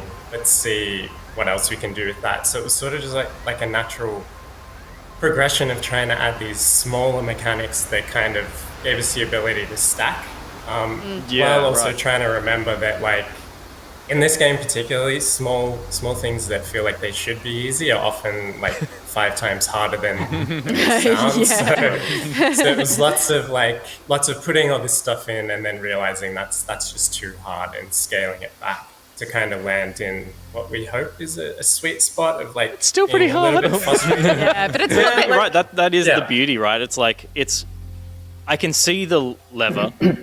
I know how it works, but the challenge is the simple act of moving it from there to there is like such a challenge, and it's so beautiful because you know exactly what you need to do, and it's the execution of it. Add to that Gus yelling at you going, just pull it, Stephanie, just pull it. I pulled your leg, which pulled the lever. Sorry. And which is part of it with the success of like lots of, obviously in the last few years, when it comes to live streaming and the way that games can really take off when you see people having fun with them. Is that something that you sort of like kept in mind at the beginning? The fact that this is a game that has potential to blow up because it is fun to watch people play, or did you just make something fun and just the marketing is a byproduct of that? I think I think we had a lot of like wonderful opportunities to take this on the festival circuit. And I think that's kind of like where we first started sort of showing and testing it to the wider public. And it was like very, very clear from like always from the crowds that we pulled. We always just, don't want to be all braggy, but it was like we managed to have the biggest booths. Like just get these huge crowds of people coming around. And it was really interesting that like you could just have people come up at any time. They didn't have to be standing there from the start. They could rock up like halfway through a session and just like read the screen and know exactly what was happening and what was going on. Yeah, and want to have a go. Yeah, totally. There's nothing more intuitive than the human body. Like everyone knows what a human body should and shouldn't do, and should be able to do. And when they see all these things flopping around, like it's a very, very relatable thing. So it was clear, just like we didn't need audio, we didn't need. Very easy step. Very easy. Everyone knows how to do it. Well, I think it's because like it's a game that sort of promotes and rewards experimentation, and if something doesn't work, then you're constantly trying different ways to do it. At least from a physics perspective.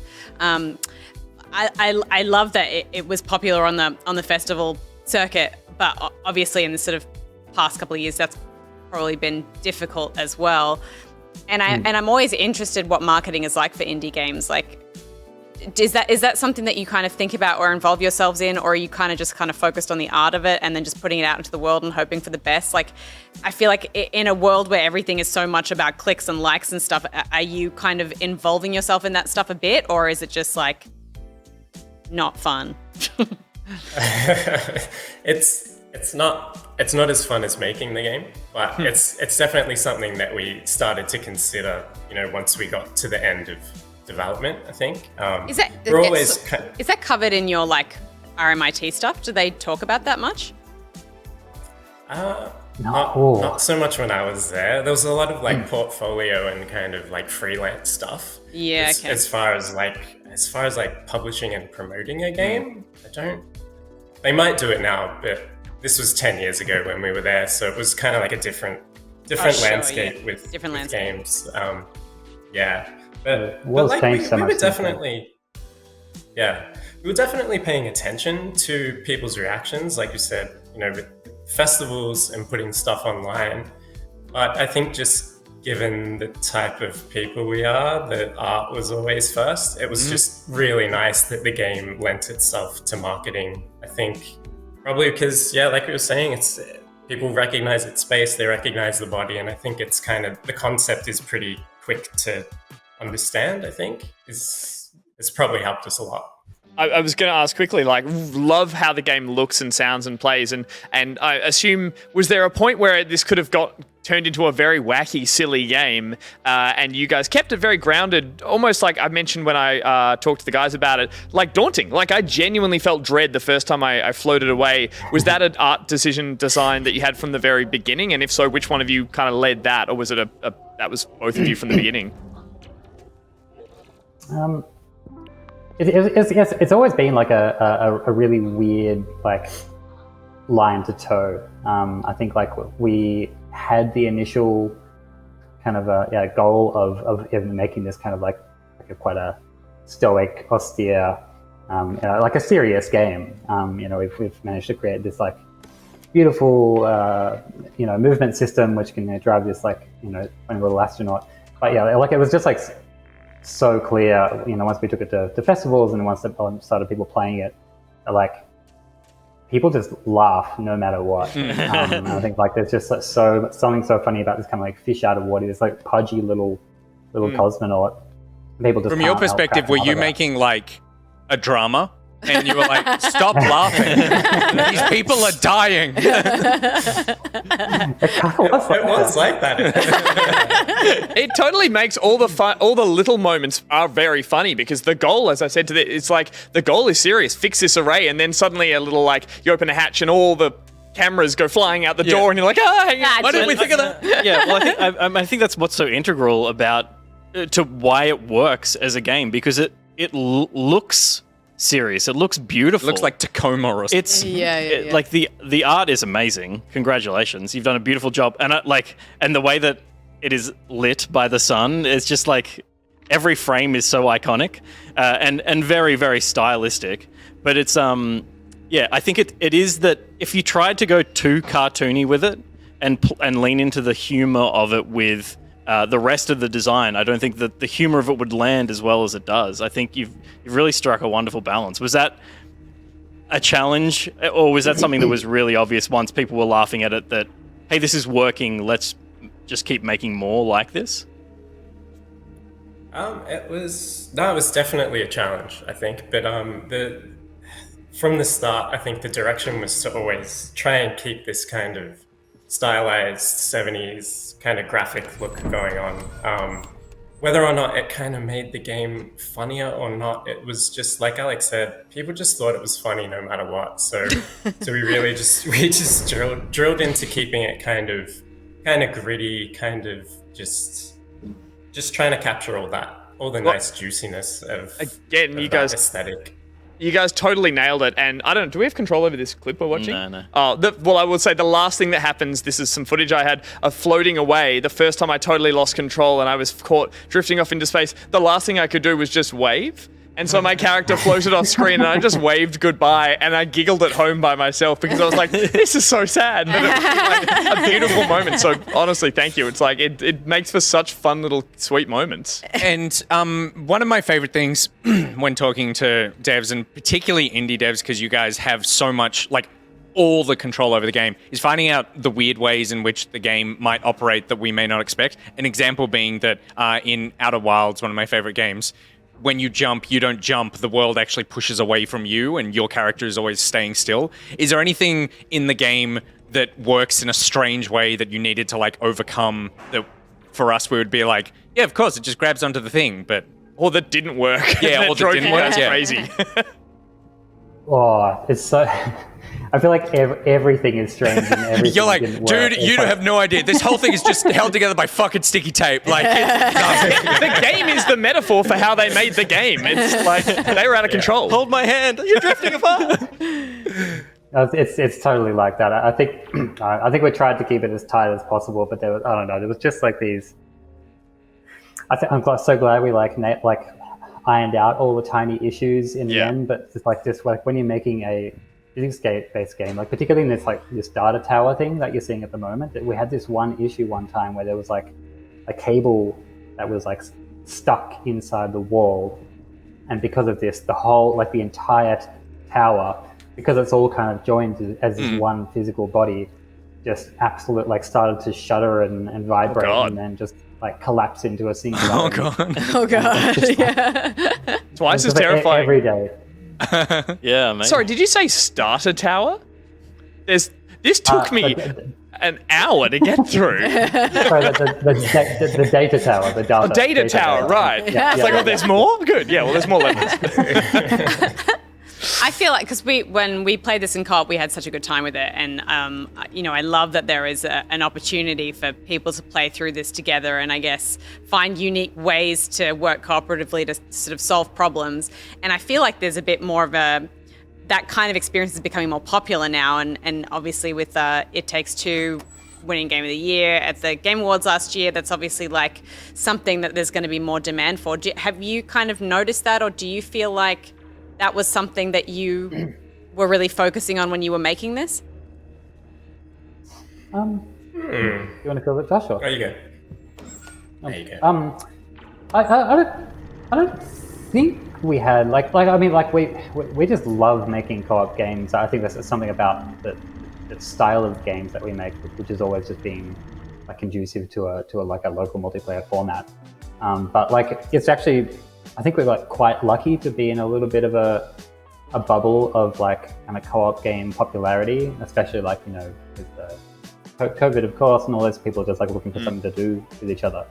And even though we went, it's a local multiplayer game, you can't really play it online unless you're doing the remote Steam remote play and that kind of thing, and share play. But yeah, like historically, local multiplayer games haven't sold well at all. So I think we've actually landed in just like a really perfect time. Just lucked it.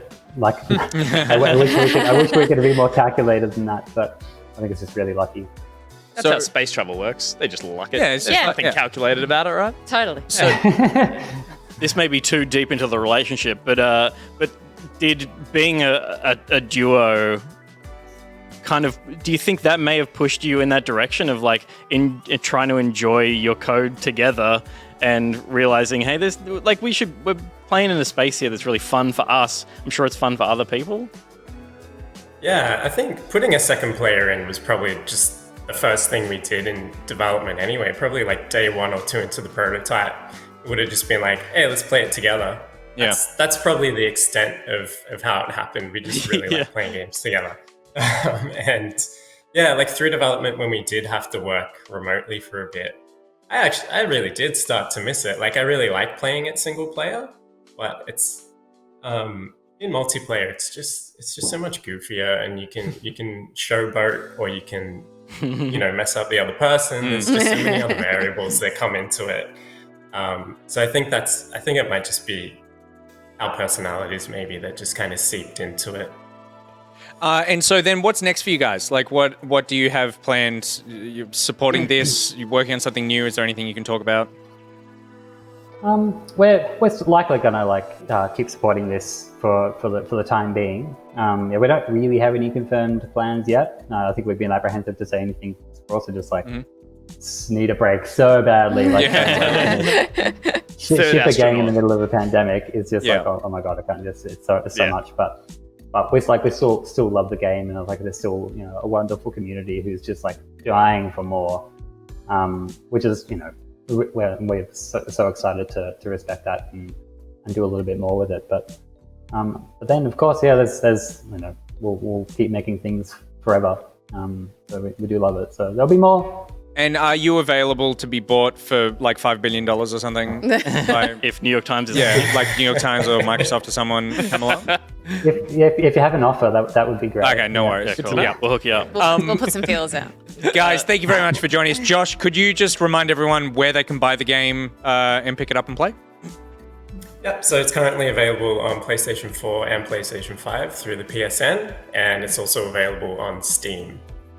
And it's currently 20% off Steam, I think, at the moment. I don't know if you want me to say that or not, because maybe you get 20% less money, but it might tip people over the edge. So it's a really double-edged sword. Too late. It's too late now. Everybody knows. So it's 20% Fuck, I fucked everything up. So sorry. And I'll point out that chat's been really excited about your game as well, and also pretty thirsty for you guys. If you had to describe your bodies in one word, would heavenly come up at all? Yeah. I'll take that. Yeah. All right. Confirmed. Well, I feel like that was a very back pocket end to that segment, so thank you very much. Guys, thanks for joining us. Been an absolute pleasure. We wave goodbye like the game. And we'll wave goodbye like the game. Congratulations on the game, and we can't wait to see what you do next. Thank you so much for having us. Catch you around. Thanks, guys. Cheers, guys. They are fucking hot, though. Yeah. God damn. Heavenly. Great. Such a good game. I'm very much enjoying. I know they said it was a co-op experience. I'm enjoying. It's a very zen thing to just be like, just me in space. Here we go. Bit of Blue Danube, headphones on, off I go. I think it was really interesting, the thing about how they're not playing against the humor, but playing it straight. Like the thing that makes it so funny is that it is being treated so seriously that everything about the game is. If this wasn't such a ridiculous thing happening, this would be a very serious thing. So we saw a little bit, but it goes down to the instructions per each level. You get these manuals that are like these paper printout diagrams with very little words that you look at and you're like, I don't know if I can do this. Like, it's daunting and stressful. And then in the middle of it, you catch yourself just with a wrench going, fucking. I think it's such a common thing as well, especially with indie games where someone has been working, or a very small team, or often just one person on a game that they have poured all of their kind of heart and soul into, and they put it out into the world, and then people receive it maybe in a slightly different way than what they were intending. And sometimes, depending on the developer, that's a really heartbreaking thing, because they're like, no, you're not interpreting this the way I wanted you to. Funniest game of the year. Yeah. Oh, God. And Phil Fish is sitting there in front of Fez like, yeah. So I feel like it's cool that you can be like, we're going to stick to our vision. But if you're having some laughs along the way, then that's great too. They're chill guys. They had a laugh. Yeah. Is Phil Fish still making video games? I don't know. He had his I am esports moment and disappeared, I think. That's true. Yeah. Shut him off into space. And speaking of people who are rightfully or not precious about the way that their games are taken, what's Jonathan Blow up to these days? I miss Jonathan Blow Me games. too. We've got two of them, like Braid and The Witness. The Witness was 2016. I could go back and play The Witness again, having forgotten all about it. And I I'm did trying a to year enjoy ago, it. and I've forgotten all about it except for like a couple, like one where I'm like, oh, the twigs are the answer. Yeah. But like other than that, it's just like, oh. That's the kind of The answer is in the clouds. That's the kind of author who could be living off an unfulfilled Kickstarter for the last Yeah, well, 8 years. I think Jonathan Blow was one of those devs who was struggling with how people were interpreting Braid. Absolutely. As well. Yeah, oh, It's 100%. just like, Yeah. He Yeah. was like, I have a very specific vision for what this is and how you should enjoy it. And you're if doing you it don't wrong. enjoy it in that way, you're doing it wrong. Yeah. Currently developing a programming language meant for games development. He's making a game with it. He better be making a game with it. Better not just be helping devs. It's an anti-vax game, though. Oh, is that a thing? Yeah. Oh god. That's fine. I'll still play his game. I'm not making babies with him. All right. We'll go to our second ad break, and we'll be back right after this.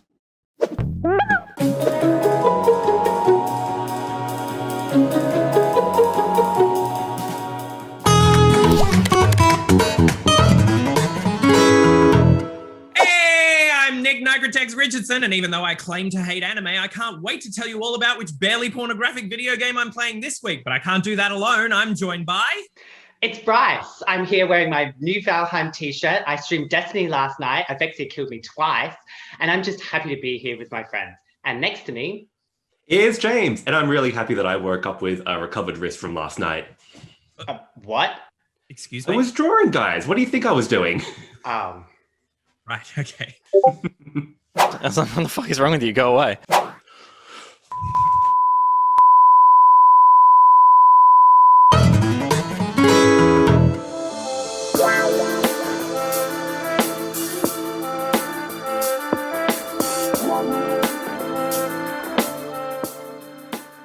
As hot as you can. Forget about it. Oh, God. I thought you were bad guys. Oh, God. I'm so sorry. Oh, I didn't realize.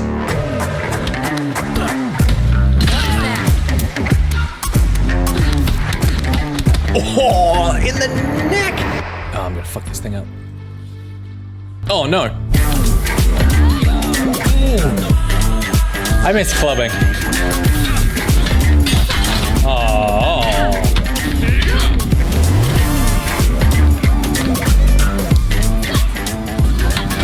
No death, 2 stages. You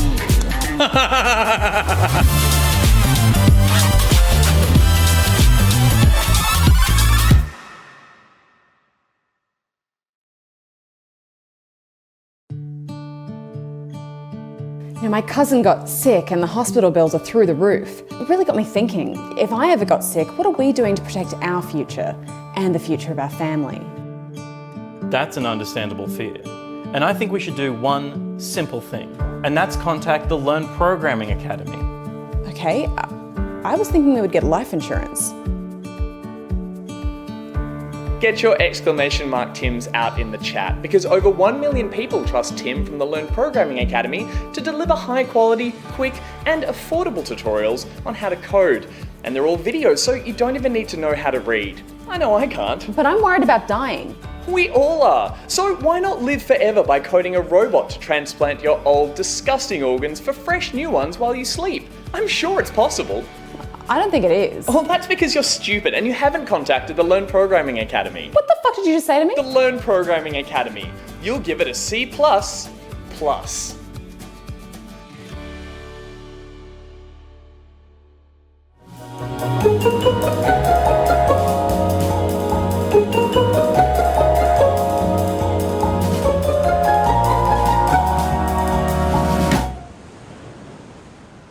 Nick! Where the hell were you?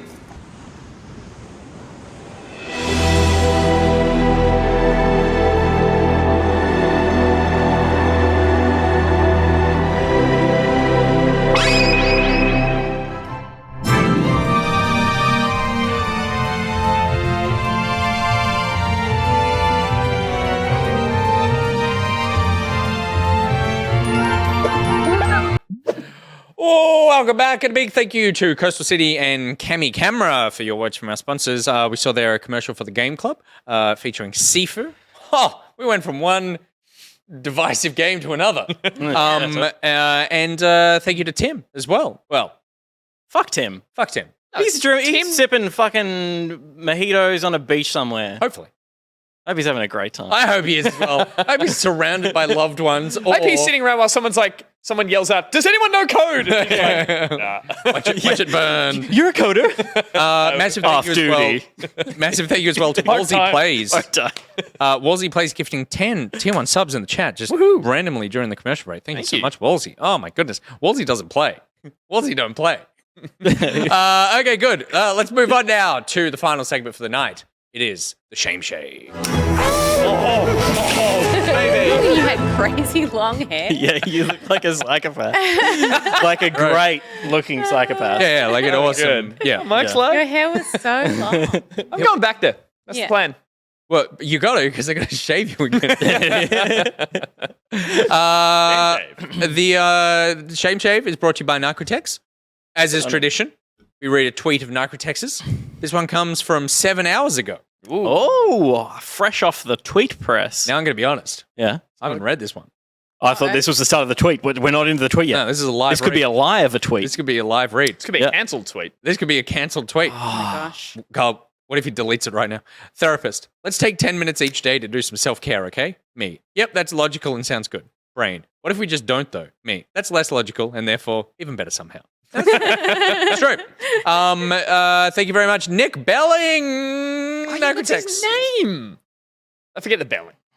I know he's Nick and Nicrotex. I forgot the Belling. Oh, okay. No, that makes sense. You don't see that much. I see it all the time because I go to his Twitter page all the time and he's at And Nick you Belling care. on Twitter. Right. Because I care. Because I care about my friends. He's the one who cares. Yeah. I mean, Give me the money. This is a man who's on the payroll. He loves them all. He loves them. I do love you all. He loves them. I do love you all. I want to give you all big cuddles. Okay. Tell him how much you love him. I love you. I do. I really love you. I really do love you. Okay. You know what else I love? Shaving off my pile of shame. Okay. Now we should have Manscaped do this fucking that would be good. segment. Inspired. We do it once a year, though. That's the only issue. It's a once-a-year That's the segment. only Yeah, I issue. know, Unless but we can like- find a way to shave off little bits throughout the year, and everyone talks about. But you know what? The other thing is that they do body grooming and not facial grooming. So I'd have to shave his pubis on air. Nothing to shave. Manscaped. He's already been Manscaped. I thought you meant I don't have a pubis. I'm just a Ken doll. There goes belly button kneecap. Oh, hope we just lose. Good. All right. Sponsorship. I love you, Manscaped. I love you, Manscaped. Should preface this by saying there is nothing to be ashamed of video games that you haven't played, unless you're us, when contractually we're obligated to play as many games as possible. We need a shame bell. Yeah, we do have a shame bell. I didn't play either of the games from last year's Shame Shame. Yeah, we talked about that last but that's week. fine, because Not you've really many of us thought through did. this one and you're ready to play these. I am. I have Yeah. one in my mind, and the other one is controversial because it's not really a choice, but we'll discuss that when we get to it. And not out yet. No. Mother is dead. Mother's dead. It's Mother's Day. Well, to be fair, someone has to play that game. I'm definitely playing the game of the year, Martha is Dead. You're like, finish it. You should stream it. You know it's in VR? Sure will. It's in Italian.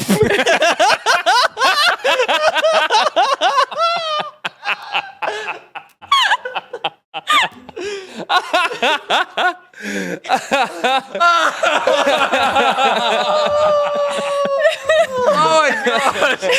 Oh my god! That came backwards so Oh, good shit. The manic regret in your eyes as you said that. Fantastic. Put on the headset. The hell is the headset?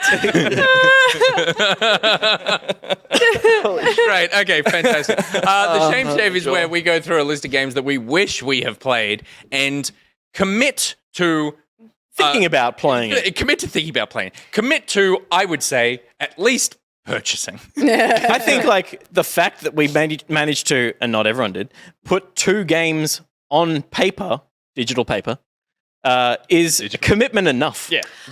That is us thinking about a game that we think we probably should have played and hadn't. I thought we'd had a stab at them already, but I'm adding. I purchased Half-Life 2. Yeah. In fact, I purchased a whole fucking pack. You got orange box. I don't think it was. It was just a Half-Life collection. You're on fire tonight. Oh my god! A whole fucking pack. A whole fucking pack of Half-Lives. You should lose a contact lens more often. Have you heard of Serious Sam?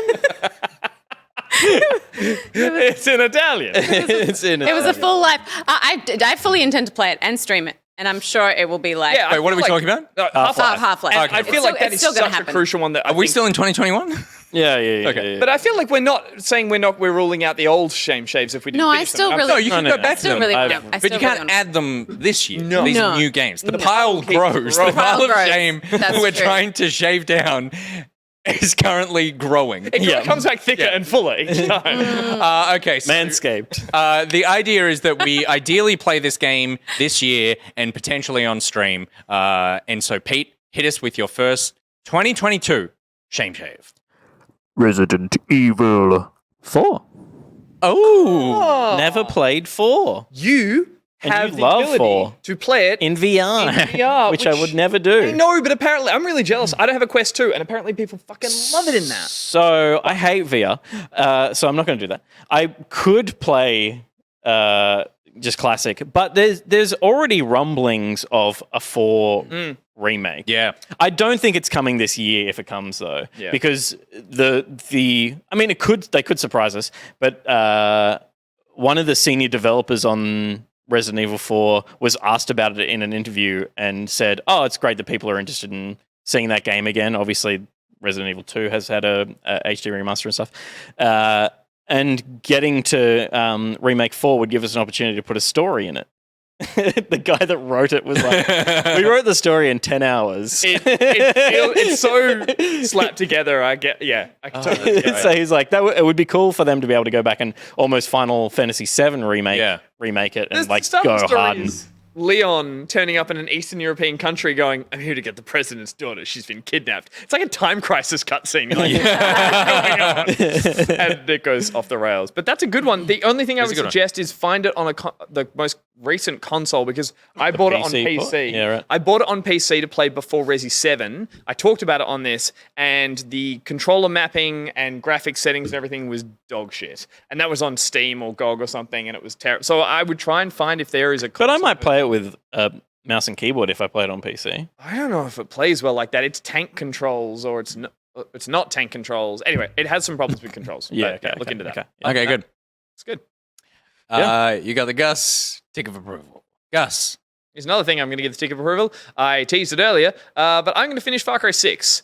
I have actually only sunk about 20 hours, or like 10 hours into that game, and I've done so much that hasn't involved Carlo Esposito, or whatever his name is. I've done so little story. I've explored heaps. I've played the DLC. I haven't mainlined the campaign, and I have no idea who the kid on the box is. Like his son, who you see at the start. I have no idea what he plays. If he. Oh, he's not in the game yet? No, he's in it at the start. Okay. But like he's on. I just assumed there's going to be an interesting kind of twist. I know nothing about that villain, and that comes from not playing the story. So I'm actually going to mainline the campaign. At the moment, I'm like in the second town. Because that has at some point you're going to be in his head doing a wave mode. That's true. So you got to get to know the man. That would be get to know the man before you get inside him. His head.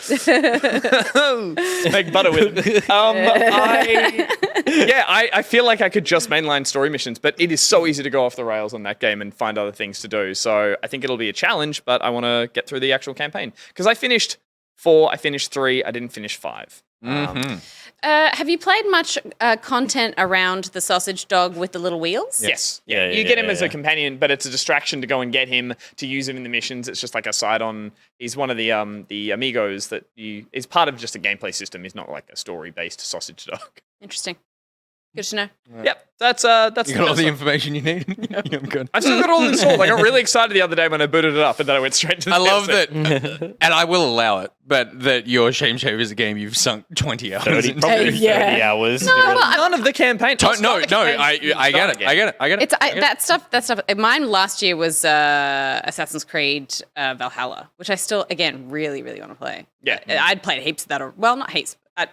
In the scheme of things, I would say I'd played about 20 hours of it. Yeah, I've played a lot, and you open up the island, but yeah, in terms of mainline, It's so good, but yeah, it's so big. It's such a big game. We were filling out the doc last night, and I wrote Yakuza Like a Dragon as my first one. Yep. And like I was like, I don't feel like I just don't feel like I could commit to that. I want to play it, but I just don't feel like I ever will commit to that. So it's probably not going to stay, but I'll leave it there. And I came back into the document, and Nick had added like a hyphen.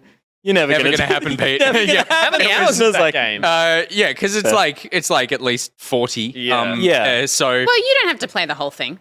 No, I know, but I would go in there wanting to. Yeah. Oh, okay. But also, that was at like 12:50. That was because I was sitting there and I just saw Pete write it, and it was literally like I wrote. You finished typing, and you must have immediately walked away because I just finished your sentence. Right. It's on brand for you picking a very ambitiously convoluted, wacky, and long game like you did with Kingdom Hearts that you'll play once and go no more. I feel like Yakuza is way more up my alley. But totally. But I also feel like you chose Kingdom Hearts kind of knowing you wouldn't finish it, but you wanted to be able to have an opinion on it because you'd never played it and you'd always said it was shit. Yeah. And he was right. My first shame shave is Sherlock Holmes: Crimes and Punishments. Oh, are you going to switch it up? I played quite a bit of that. No, the Switch is a piece of shit. Yeah. I love lots of Switch games, but like, I mean, that Nintendo Direct today, which we haven't spoken about, but we can talk a bit about them in the post show. How about we do that? Yeah, let's do But I'll just say, Mario Strikers, really excited about that. The first half of that trailer, I'm like, oh my God, look at this thing. And then the gameplay starts, and I vomited. It was just like, oh, it looks so bad. Like, it looks fun, but it just looks so bad. Do you know what I mean? What's that got to do with? Oh, yeah, it looks bad on the Switch. Sherlock Holmes: Switch. Crimes and Punishment has been ported to the Switch. I'm not going to play that. I'm going to play the PC version. I love me a detective game. We all know that. Isn't this the shooter? The cover shooter? No. That's the new Sherlock. Oh, it's not that one. This is the one from like 2015 or something. Yeah. Okay. It's like 6 or 7 years old. So I'm excited to do this. I feel like also I've picked two games that are very stream games in that they are either this one, lots of interaction with the audience. I want to be able to get some help with this one. My second one, well, we'll get to that. But Sherlock Holmes: Crimes and Punishment is my first one. And I've always wanted to play it. I've just never done it. And I feel like doing it on stream is the way to. Cool. My first shame shave Is this game. the controversial one, or is this the... No. This one is one that I so should have played and just haven't because I don't play a lot of Nintendo stuff. But I am going to play Breath of the Wild. I'm sorry. What? Oh, wow. Breath of the Wild? Wow. You guys are like, I'm fine. I know. Have you... Dabbled, yes. Oh, because it came out... Good Game got axed. I reviewed it. Just before we started. It came out between Good Game and Screenplay. Mm-hmm. We were unemployed. Yep. And unable to review games. Yep. Yeah, right. Unable to review games. Unable, physically What do I do unable. with this thing? But and I just have never really gravitated to. I've not played I don't have heaps of experience with like the Zelda. Yeah. I've kind of like dipped in. And Well, out neither of had it, I. To be fair, I'd played like 2 or 3 of them, and they were all, and only one of those was like the mainline one. So, yeah. I've sort of dabbled in it, and I get why people say that it's a game that I would enjoy. Define dabble, like. Did you get off? Did you get off the? Not even. Yeah. No, I think I thought you island? played on my save for a bit or something. Yeah. I think Like I was in the open world. Yeah. Oh, do we reckon she'll like it? I mean, if you think of it as if you play it in the, I was going to say in the vein of some you like The Witcher as an open world game, and I was going to say if you strip out a lot of the character and story, you really enjoy. But in its purest sense, you love to forage, and it's got some beautiful elements of that. The story doesn't really get in its way. I'd love to say you would enjoy it. I think don't expect too much in the narrative department, and therefore you won't be disappointed. I think that's the only advice I could really give. That's fine. I don't think I expected a lot in that sense. Expect less then. Like, technically, it's just like, it's an Really set your expectations low. Yeah, yeah. The characters have names and that's it. I think you'll like it. There's a sexy fishman. End of story. And I would say, I think it's a game that important is not the right word, but I think it'd be interesting playing it because it is a game that has. That's so true. Maddie G said Steph chose Horizon Zero Dawn that came out at the same time. Yeah, totally. Yeah, you were That's playing what that while I played. was playing Breath of the Wild. Yeah. It's a game that has had repercussions in how games are now being developed. Yeah. And those will a lot of people continue. reference it. They're like, this is like Breath of the Wild. Yeah, and it's kind of, it's one of those games where you'll be able to go, oh yeah, I can see how this is actually influenced, and yeah. So And it's still way better than the things that have aped it. Tried to Totally, copy it, yeah. I've been trying it's to it's play it really, again. really good. I played there's an extreme difficulty add-on that they did. Master mode. Master mode or something. And I did the opening, what's it called? The plateau. The plateau that you leave from. And I did that on. It was so tough. You had to play really, really like considered. And I loved it. I'd play it on stream. That'd be a great excuse to actually do it. She's playing it on No, I know. But I just want to play it again. You're You playing did this Far last Cry. year. You You've stole got, everyone's You've got chain another shot. 100-hour game to finish. You'll play it again. That's a great pick. You can just sit in Discord and just backseat game, and I'll just You'd love that. enjoy that so much. Left. Stephanie, left. Look left. Look left. Pull the lever, Stephanie. It's so easy. God, just do it. Weapons break. It sucks. Peter, What did I put again? Disco Elysium. Disco Elysium. You should have done charades. I was like, I could only think of Yakuza because I desperately want to play it, but you nagged me out of it. What was the Yakuza? What was the Yakuza we played that where he would Zero. he would go into like No, a Yakuza 6. net cafe and six. look at like Yakuza cam 6. girls? Yeah. Play Yakuza And 6. it's real cam girls. Like, Yeah. you go into a net cafe and it's FMV of actual Japanese women in bikinis my sort of God. chatting to you. And you It's great. type, you just press like whatever keys and he just types out something, and he's really bad at typing, and Yeah. it's It's funny and amazing. weird. Yeah. Wow. I feel like Disco Elysium is one. Now there's voiced as well. I could play it on Switch? stream. And Oh, no. Come on. Is it on Switch? I think it is. Yeah, it is. I think it is. It's coming Yeah. to Switch. No, it is on Switch. Just play Yakuza. I feel like that's what you actually want to play. No, I do want to play Disco Elysium as well. And it was gifted to me. Yeah, I gave it to you as a present like a year ago. Yeah. Yeah. nice. Yeah. Oh, it's such a great game. I haven't finished it, so I need to finish it. In the same way that I was inspired to finish Ori when it was your pick last year. That's right. Then I may finish it this year as well. I'll It's finish phenomenal. Breath of the Wild. Oh, yeah. And the voice acting is so good. The writing is so... Yeah, that awesome. game. Oh, shit. Is it a good stream game? Oh, shit, I need to play it. Oh, God, it's coming. Is Disco Elysium a good game to stream?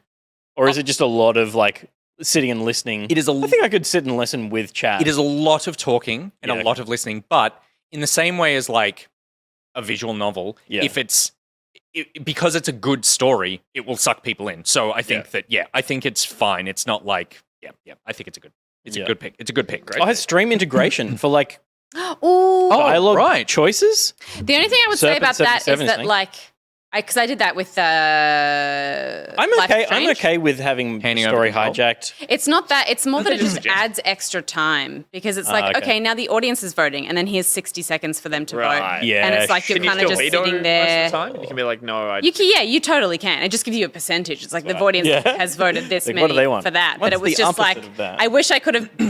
You can't really have it for less time and have them have enough time to be involved. Yeah, but it's also sure. just like, if you're already streaming a game that has a lot of long stuff to it, that's going to bloat it out. BuriBuri says Disco Elysium reminds me of a David Mitchell novel. Does David Mitchell write novels? I'd love to read what it Democracy is. But yes, I could totally see how it would be very verbose and over the top, kind of like. Does he write? I would read something he wrote. Hang on. I think that she's Different David Mitchell. Yeah, says she's Minute talking Man. about the bone. Oh, right, the okay. Bone Clocks Cloud Atlas. God. The reason I'm doing this is I'm looking it up. I'm so certain you have one of his books on your shelf. Oh, no. Which is why I'm in the middle of just Googling. Yes. No, you don't. Okay. I thought that it was one of the books that you'd bought that was like, this is my impressive But I bookshelf should. one. Yeah. And But I you don't know who the author You is. should tell Yeah. me which one it is after, and I will. Yeah, Cloud Atlas. You could buy Utopia Avenue, which is his new one. Okay. Okay, cool. Great pick. Very good pick. Your second pick? My second pick is a game I'm very ashamed that I didn't finish when I first sat down to play it. I'd be very happy to start it again from scratch, especially on stream, obviously. Death's Door. Everyone loved it. I was very looking forward to it. I played through the first pot area and got to the garden. Yep. But I didn't like playing it on my PC, which was weird because that's how I'll stream it. And I'm dying to play it on my big TV. Like Which is weird because that's not how you'll stream it. Yeah. That's true. Like a real boy? I forgot we had to stream this. But it's on Game Pass. You don't have to stream it. You don't have to. You don't have to. It's stream just, it. yeah. You can just play it if you I will stream Far Cry, but Miss Silver points out no one wants okay, no one wants that. Fine. No. I'm out. I got out of my obligations. Done. People want you to stream anything, Gus. They love your face. There are some fun things I'd like to stream, but I'd like to finish Death's Door. Can I ask, what were your games last year? Last year was Ori and Outer Wilds. Outer Wilds, and I picked up Outer Wilds again, but I decided not to play it. Was it Outer Wilds? Did you? Yeah, had you played Outer Wilds when you chose it? Yes. So all the games you've chosen, James, you started and not finished. Yeah. Again, that's kind of what I thought the pile of shame was in my mind, but it doesn't have to be. It can be that you've dabbled. It can be whatever you want it to be. But yeah, I've dabbled in them all. But part of me wants to see you choose a game that you maybe were like, I wouldn't necessarily. I'd love to. I'm not stream motivated that, I to play that, but you're like, oh, everyone loves it. I'm going to totally. Go. I would love to stream that game, but these are the ones I want to knock off my pile because I'm Fair. like, yeah. Fair. Pivot. To ditch Far Cry, put Lost Legacy in there. Oh fuck yeah, I'll stream that. But I'm not ashamed of not finishing that. I'm ashamed of not finishing Far Cry. Death's Door. Really? Oh yeah, no. Yeah. Death's Door is fine. We put Death's Door aside. It's locked in. Good one. Far Cry's still in play. I want to finish that campaign. Why is it so bad? I kind of think he's a good guy. Carlos Esposito. Okay. He's got a son. What a twist! Hitler didn't have a kid. That's true. That's true. So he's on something. You know why? Because true heinous criminals don't have a pubis.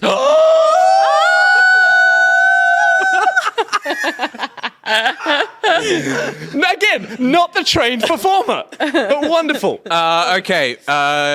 So Death's Door. Yep. And we're saying Far Cry is still in play. My second pick is... Shit on my first suggestion still. Of course it's still in play. It's my pick. It's just funny because the chat seems to be suggesting 4,000 games that are better. I'm not saying it's better. I just want to finish it. I'm ashamed. My second pick is... How do I pronounce it? Oh, you were really proud of the second pick. You were like, no, I'm not necessarily. No, I was saying that the first pick is about chat. I can work with chat. Chat can help solve these puzzles. Yeah. The second one is Chat can fuck off for this one. The second one is a classic Nick pick. In that I am going to force chat to take a journey with me on something that most of them will not ever play, and together we will enjoy how batshit insane it gets. Okay. The pick is AI, the Somnium Files. I know this title. So cool. This is developed by Spike Chunsoft. It's a zero-time dilemma. Yeah. And I have played about an hour of it. Mm-hmm. And I've got it on Switch. I'll pick it up on PC. Actually, I think it's on Game Pass. And I am one of my favorites. I played it last year. It's incredible. Great. And it's totally, for me, it's like one of these bonding with chat experiences. Those are my favorite streams where it's just like, we're going on this together. So much of this is painful. Sorry? OG. AI. The Somnium Files, SOMNIUM. OG Pocket. Yeah. Experience. Well, I remember, when you streamed Zero Time Dilemma, it was like... Yeah, that was when we realized, streaming can be fun. Yeah. Streaming can be a thing. Yeah. Because before there was like, you play games live. That's all that streaming was. But like, that is when it became like like people were making, like remember the recap document that was being kept to catch everybody up because it was like, what the fuck is happening in this game? Right, That would get And also Pete at the beginning, I streamed the first one and then I was like, I want to do this again. And Pete was like, no one wants to watch you play that. and we had this big discussion about, I think they do. He's like, no, they really don't. So I think I said, I don't want to watch you play that. Yeah, and then you were like, that's right. Because then you were like, here's how you turn all this off. I don't need to be here for these streams. Yeah, totally. And you would just leave. Yeah, I was like, you have fun. Yeah. And that was great. That was perfect. Everybody won. I don't want you to be there when you don't like it. Everybody won. Everyone won. But by the end, I was like, to the next room. Commander Red Junks was the one. He just went in the next room and just watched it. Yeah, I was this like, is better. well, I did Oh have my it up. God. He bought you ice cream. I did have it up on a monitor because I was like, it would be irresponsible to not be making sure things aren't turning to shit in What there. if he's just taking his dick out What if on he's saying- ABC time? That was So by the end, I was pretty Would- hooked on Zero Time Dilemma. I thought it was pretty fun. Streaming games can be fun. So I'm not. oh my God. You can set off in a jungle There's with a a gun feature in to streaming. see what happens at the end of a story with the guy in the sun and be like, that was fun to watch. I don't have Zero Time Dilemma and Kid Carnage hate watched, and that's a big part of this as well. I don't have expectations that high like Danganronpa ZTR 999 expectations, but I've heard it's pretty good. So, yep, that's Cool. my second pick. Steph. So my second pick, because I came into the segment very unprepared and didn't choose anything until people started speaking. Was that the controversy you were talking about? No. Okay. Was that because I couldn't decide what to choose for my second option? I thought that I would choose to play any weird Japanese child mech, weird teddy bear school. School's a good people keyword. trapped in a box and mind games. Strange text adventure, death, card possible game, risk of animal death game. twist We're thing. making one. Yep. Squid Games. of your choice that you feel. I don't have to like it, but you have to feel like I will benefit from Understand why I Nicholas. like it. You don't have to like it, but it's like, get the reason that people like this.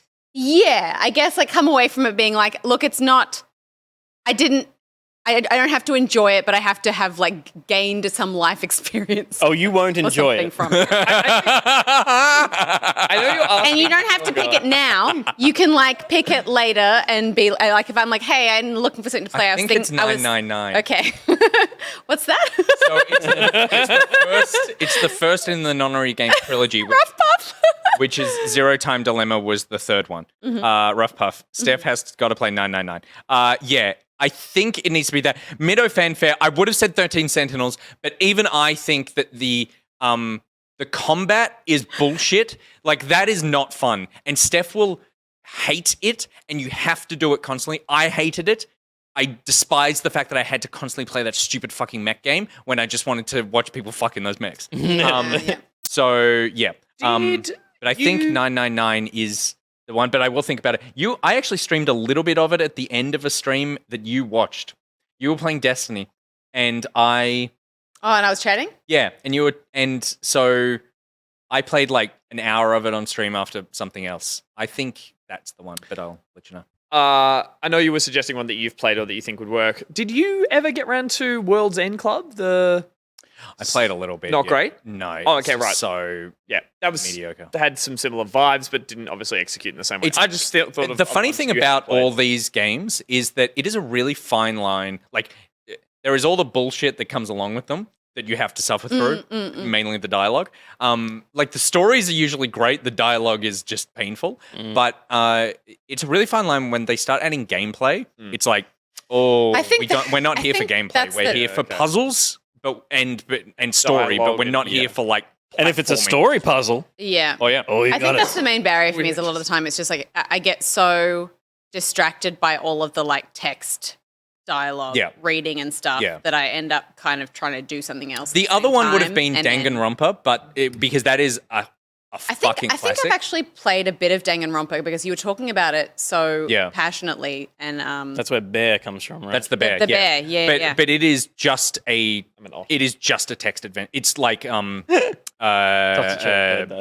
Phoenix, right? Like, you solve a case at the end of each chapter, but there's no puzzle solving. Really. It's just- What about that emaciated incest twins game that you played? Did you ever finish that? Oh, in the Rose Garden. Yeah. Oh, the house in Fata Morgana. There you go. I'm still playing it. Oh, okay. It's so funny. The story's it's great. like hearing some music nerd talk about indie bands. And just be like, oh, yeah, the House of Morgana, great. Second album, not so great, but like really kid, original not so- sound. yeah. But they're a brother and groundbreaking sister and they're fucking. for So its that's Didn't awesome. it have voice? I picked up. I thought it had voice acting. It didn't. Oh, okay. I understand. Anyway, I just thought period This is really piece what's Steph might like the that. fucker, though. Yeah. Who knows? Okay, great. Thank you. Yeah. Well, I feel like because I'm enjoying playing things that I wouldn't typically play anyway. I may as well choose something that I wouldn't typically play that you love. I say I think it's great. I think that's such a great choice because I never used to like this stuff until Pocket. Yeah. Zero Time to. And it Oh, could well, I played and 999 before, but that was the only one. it could totally be that I just need to find my like niche of the weird stuff. But you got to understand, a lot of it is bullshit. Like you. No, I know. Like that. I play bullshit. No, I know. I play bullshit. So I just want you to know that, like, when I give you this game, I'm saying there is 30% of this is amazing, and Yeah. 70% of Yeah. it I wish. Like, okay, so we got to end the show. But I thought of a business that we could do, and I think this could be really lucrative and good for the world. Yep. What I would like to do, because I'm currently replaying Danganronpa, is develop a studio that takes these games from Japan and Korea and these sort of like... And Hideo Kojima. Yep. And localizes them in a way that makes them bearable. I want to take... Are you saying you want to whitewash the games for a Western audience? No. No, I want to take, because there is such a, like, what they're doing is so fantastic. But the dialogue is so excruciating. Yeah. And what I want to do is be able to take that and go, let's put it in a way, because the different ways in which stories are told here is so different to there. And I think that we could experience the stories that they're trying to tell, but in a way that is palatable to a much wider group of people, because they're objectively bad writing. Objectively bad writing. You're saying it's definitely like objectively it's bad. definitely what puts me off playing a lot of them. It's I I don't want to skip through the same back and forth dialogue that's happening 8 times, and it's like part of it is absolutely like translation. Yeah. I think I so get where you're coming from, and there's so totally a place for that in some form. But I think you can't take existing games and remake them because. Well, I think BuriBuri will get us across the line. We got to cover. We got to learn. Yeah, because I think in order for people, I think people need to play those games in their original form to appreciate. But I think to appreciate it as the developer intended, even if it's not in a way that we like to. For argument's sake, sometimes the developer might not understand. But it's like taking like taking an Asian film and then saying we're going to make Mulan for Disney and just like make it more palatable for. I'm not agreeing. I'm saying, for argument's sake, the developer thinks their game has been possibly translated exactly as they made it for their audience. And what Nick is pointing out is that a lot of the times, quite literally lost in translation, there's stuff that turns into like fat on, I'm assuming, that needs to be then tailored to make it exactly the same, to make it as much like that first experience. So I think I have, in classic me fashion, waded into a conversation that, like, what I'm saying Talk yourself is, out of it. like, think of it like a mechanic. I'm going that in the same way that the Xbox is not big in Japan because the games that come out on Xbox, like Uncharted is not a massive game over there. I know that's a PlayStation game. If a studio over there took Uncharted and went, let's make this more palatable to an audience over there, they get to experience the story that we're trying to tell, but delivered to them in a way that is much more the way that they want, that they think is good storytelling. I think you because would need it is not good, in my opinion, it is not good storytelling that they do. And it's not, I'm saying Japanese people can't tell good stories. I'm saying this genre of games, for whatever reason, is weighed down by crap in it that is stopping people from really experiencing something amazing. You still come away from that enjoying the whole experience, though. Like, that seems to play. And also, I don't have the rights for this, so it never happens. So Seems to play into the reason you like these games still. No, I love the story. I hate the dialogue. I hate the way that the story is presented to me. I think, though, regardless of your feelings about it, I feel like that's that's a choice, and if people want to play that game, they have to play it the way that the developer made it. And I think that if you wanted to do that, you could take that concept or style and be like, I'm going to make unplanned, and I'm going to make a game that is about a guy who goes on an adventure. Paradise Killer was made by people in England.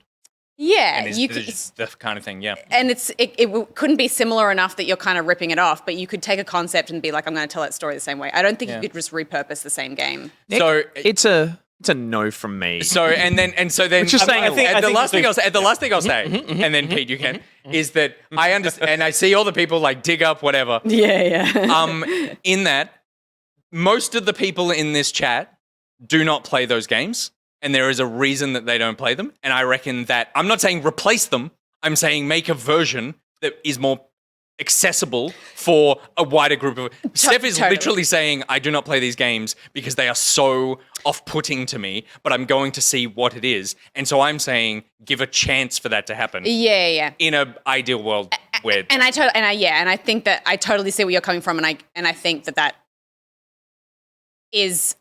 And I see why you would want to do that. I think it's one of those things where it's like, yes, that is a concept that could be approached in a way that is potentially not going to make a lot of people angry. Yeah. But I don't think that's the world we live in. And I think that... And there's no way I have the nuance to be able to... No, it would be a little pop-up of your head that goes, Nick suggests that this is what they're trying, something here. Would you like to skip the next 12 minutes? I think realistically, the only way that could work would be if you kind of if you created something entirely new but inspired by. Yeah, but I don't have the creativity, so I would just want to steal other people's work. Yeah. Put it through my very specific... Well, you're talking about put someone else in front of it and then... publishing house. I prefer to see what happens. In the same way that Beanox or whatever do the Wii U ports for every single fucking video game ever made. Totally. You want to be the Beanox of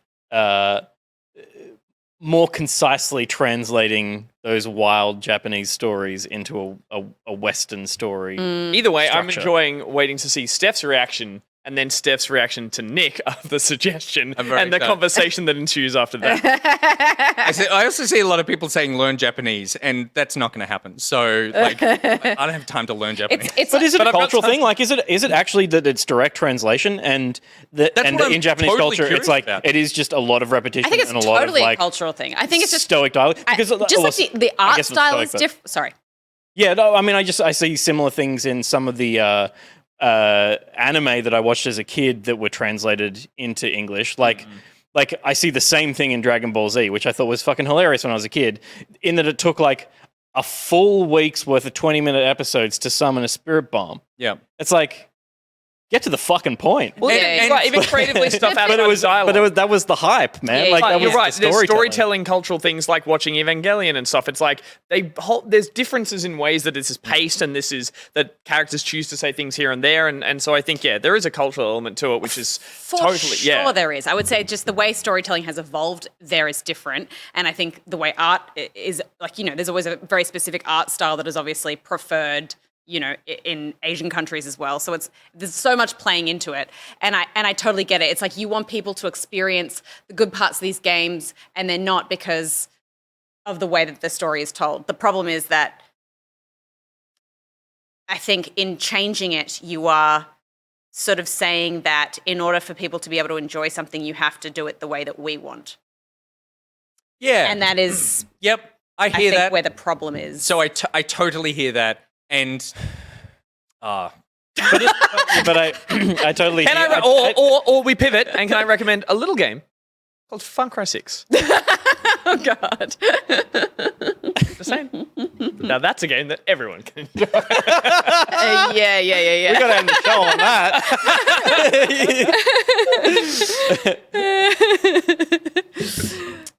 Is that everyone? We're fine. Is that everyone's? Yeah, I'm not going to go there. Good. Okay, good. Is that Good everyone's? discussion? Huh? Yeah. That's everyone's. That's everyone's. Yep. So what were they again? For me, so my it shame is shave. Resident Evil 4 and Disco Elysium for Pete. Yep. It is Death's Door and something that you're yet to decide on, or Far Cry 6.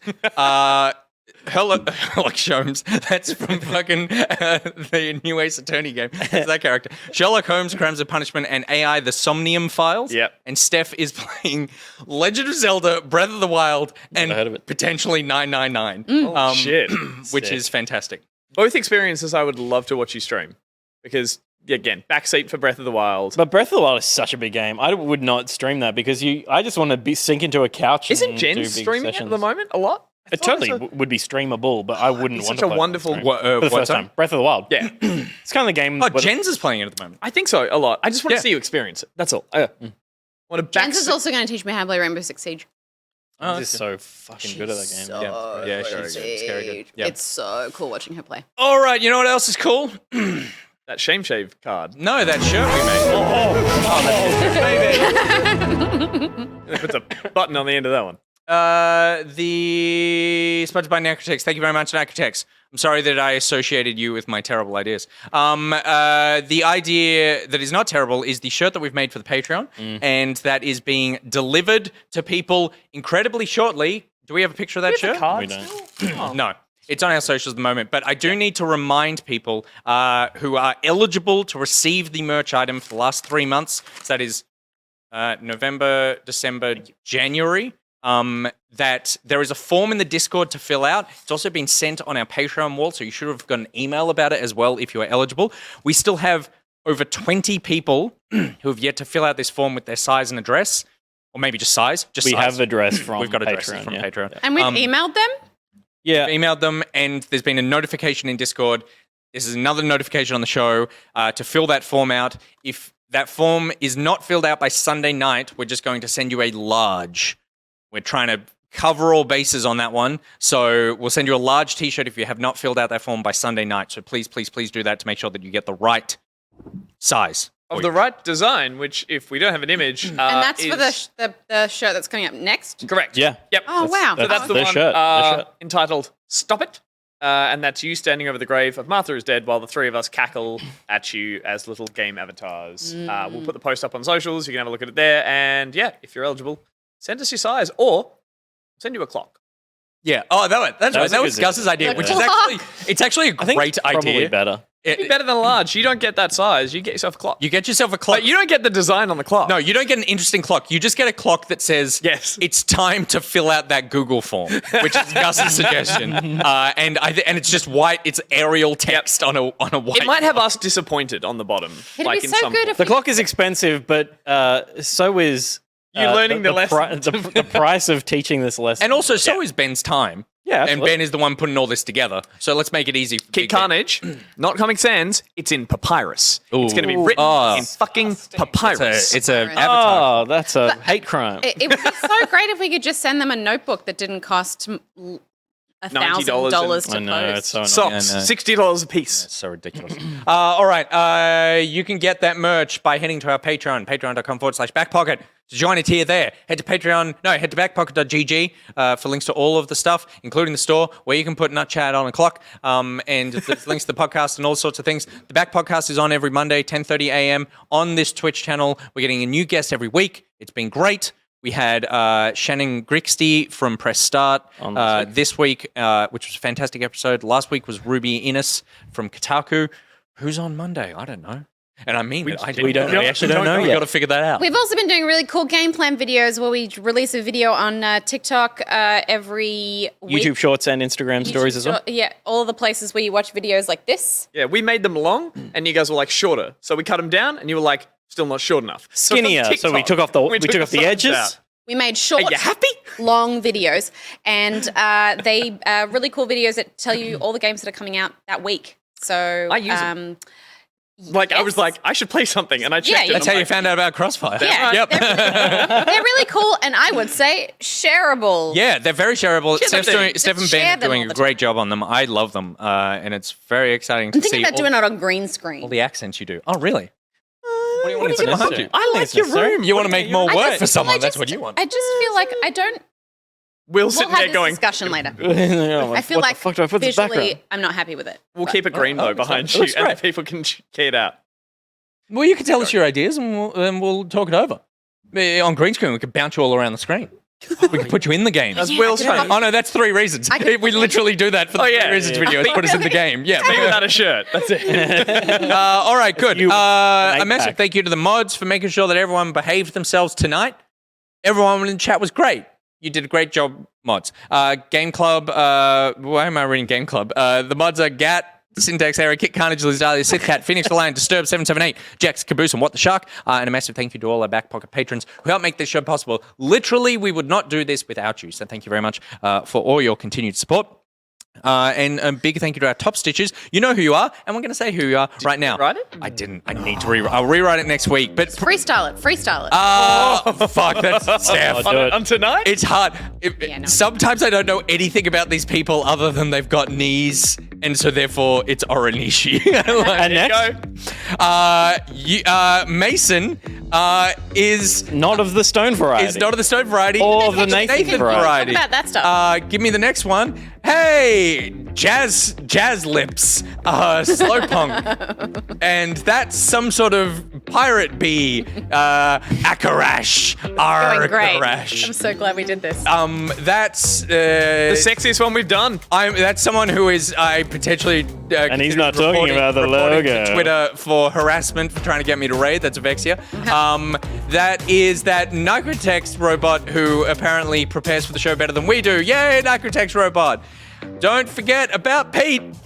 And next one is we killed the happiest person alive by drowning him slowly. I didn't realize there's a reflection of the water. That's really nice. Spelt wrong. It's spelled of course it is. The VegaBus came tonight. Not only is coming, came all over your screen tonight in a really wonderful commercial. Thank you very much.